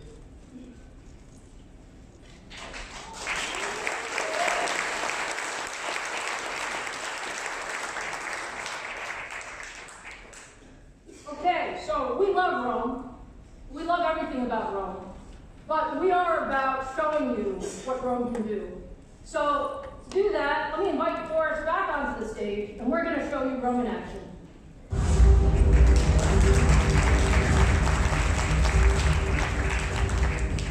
Forrest, I think we're having a good time today. Absolutely. I think we're about to even have more fun. I know this is our baby. Absolutely.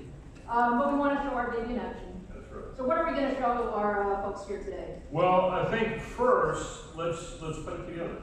Let's show what a 7nm data center portfolio from AMD can do and demonstrate Rome, one Rome, plus a MI60, both 7nm CPU and GPU products, interconnected by PCIe Gen 4. Let's show what that can do, and we'll do it with a machine intelligence benchmark and demonstrate Rome and MI60 versus Naples and MI25. All right, very good. Let's start the demo.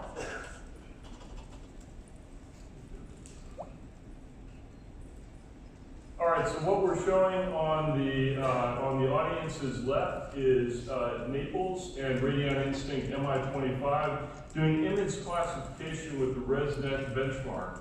And this is just running through tens of thousands of images, classifying cats, cameras, cows, whatever it is. And then on the right, we're showing Rome and MI60 running the same application, and you'll see it running more than twice as fast, delivering already more than 2x the performance. So there you have it. You have Naples with MI25 against Rome with MI60, and we're seeing more than double the performance. That's right, and again, knit together with PCIe Gen 4. First, all 7+7 capability that only AMD has to offer. But Forrest, you know, we have a lot of high expectations here in the crowd, and we do know that this is more of a GPU demo than it is stressing Rome. So what do you say that we show our audience Rome on a heavy CPU benchmark, and maybe against the competition? Fantastic. Well, let's do that. So let's run, head to head. Let's go ahead and move forward to go to Rome versus the best-in-class Skylake, the best that Intel can offer today. So we're going to show you in just a moment the first public demonstration of a Rome prototype, still early days, not fully tuned, not fully performed yet. Show you Rome versus the best that Intel has to offer. But Lisa, this is not, I'm sorry to say, it's not a fair comparison. Because when you look at what we're going to show you, we're going to show you a top of the line Intel 8180M system with 2 Platinum Skylake processors, great machine, running against 1 prototype Rome CPU. And in honor of Pete being here and talking about HPC, we're going to use the C-Ray benchmark, which is a common floating point benchmark. And we're going to see how 2 Intel processors can stand up to 1 prototype Rome processor. Now we do have Zen 2. This is Zen 2. We do have 64 cores. And we do have 64 cores. But it is 2 versus 1. But it is 2 versus 1. So I think with that, let's move to the demo. And Bob, go ahead and hit it.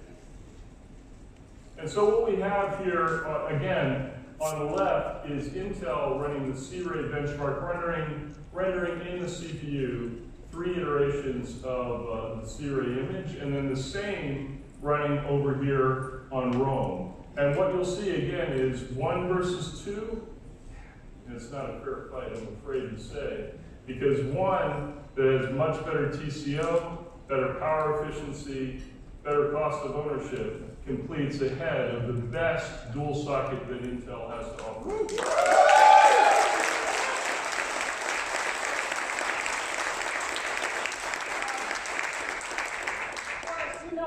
Win.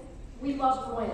But we also want to make sure that the audience really wants to know how we're running this demo. Oh yeah, I should say. But we're not going to tell them the frequency. No. All right? That's not going to happen today. But what can you tell them about it? Well, what I'll tell them today is, first off, this is a demo that you can see for yourselves here in the breakout room shortly. But this is Rome running air-cooled, run not overclocked, prototype system, so still actually not even the highest performance that we're going to achieve. And I think the results speak for themselves. Fantastic. Forrest, thank you so much. Thanks a lot.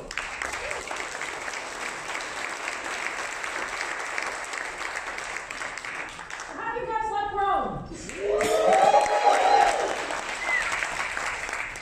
Now, let me tell you the best part about Rome. All right, I can tell you that we are all about meeting our commitments, and I can tell you that we have our entire engineering team that has been doing an incredible amount of validation and qualification of the Rome part. We have our customers who are doing an incredible amount of validation and verification on this new part. And I'm happy to say that we are absolutely on track to launch Rome here in 2019. And there's an incredible amount of anticipation in the industry, and we're really excited about that. So, let me finish off where I started. I started with the notion that the data center is an incredibly exciting place, and that there are new requirements and that new thinking, and that we really have to think differently. And our intention is AMD is one of those new thinkers. We are one of those new leaders, and we are incredibly ambitious about what we can do in the data center. We're not talking about being a niche player. We're not talking about being a second source. We're talking about how do we lead the industry, bring the best platforms to market, enable our customers to succeed, and be on the main stage of the main platforms. And how do we do that? We do that by continuing to execute. We do that by continuing to do what we said we were going to do and deliver to our customers. So as important as today is, and as excited as we are about Zen 2 and Rome, what's even more important is we are incredibly committed. Incredibly committed. Rome is doing great. We have Milan that's deep, deep, deep in development. We're getting an incredible amount of insight from our customers. Our customers are partnering with us today on what they need for Milan and how do we make Milan better. And on the GPU side, you heard from David. I'm incredibly proud of our GPU team. The GPU has incredible usage in today's data center, and we know that we're just beginning. We know we're just beginning. MI25 is a great product. MI60 has tremendous performance, and we're shipping later this quarter. And MI Next is, again, deep in development. Development with our Milan CPU, development with our partners, development with our customers. And so our commitment is bringing this all together. And I want to leave you with the main point of the day. I hope you've gotten it. AMD is totally committed to the data center. This is our space. This is where we lead. We are here to stay. We are here to lead. Thank you so much for being with us here today.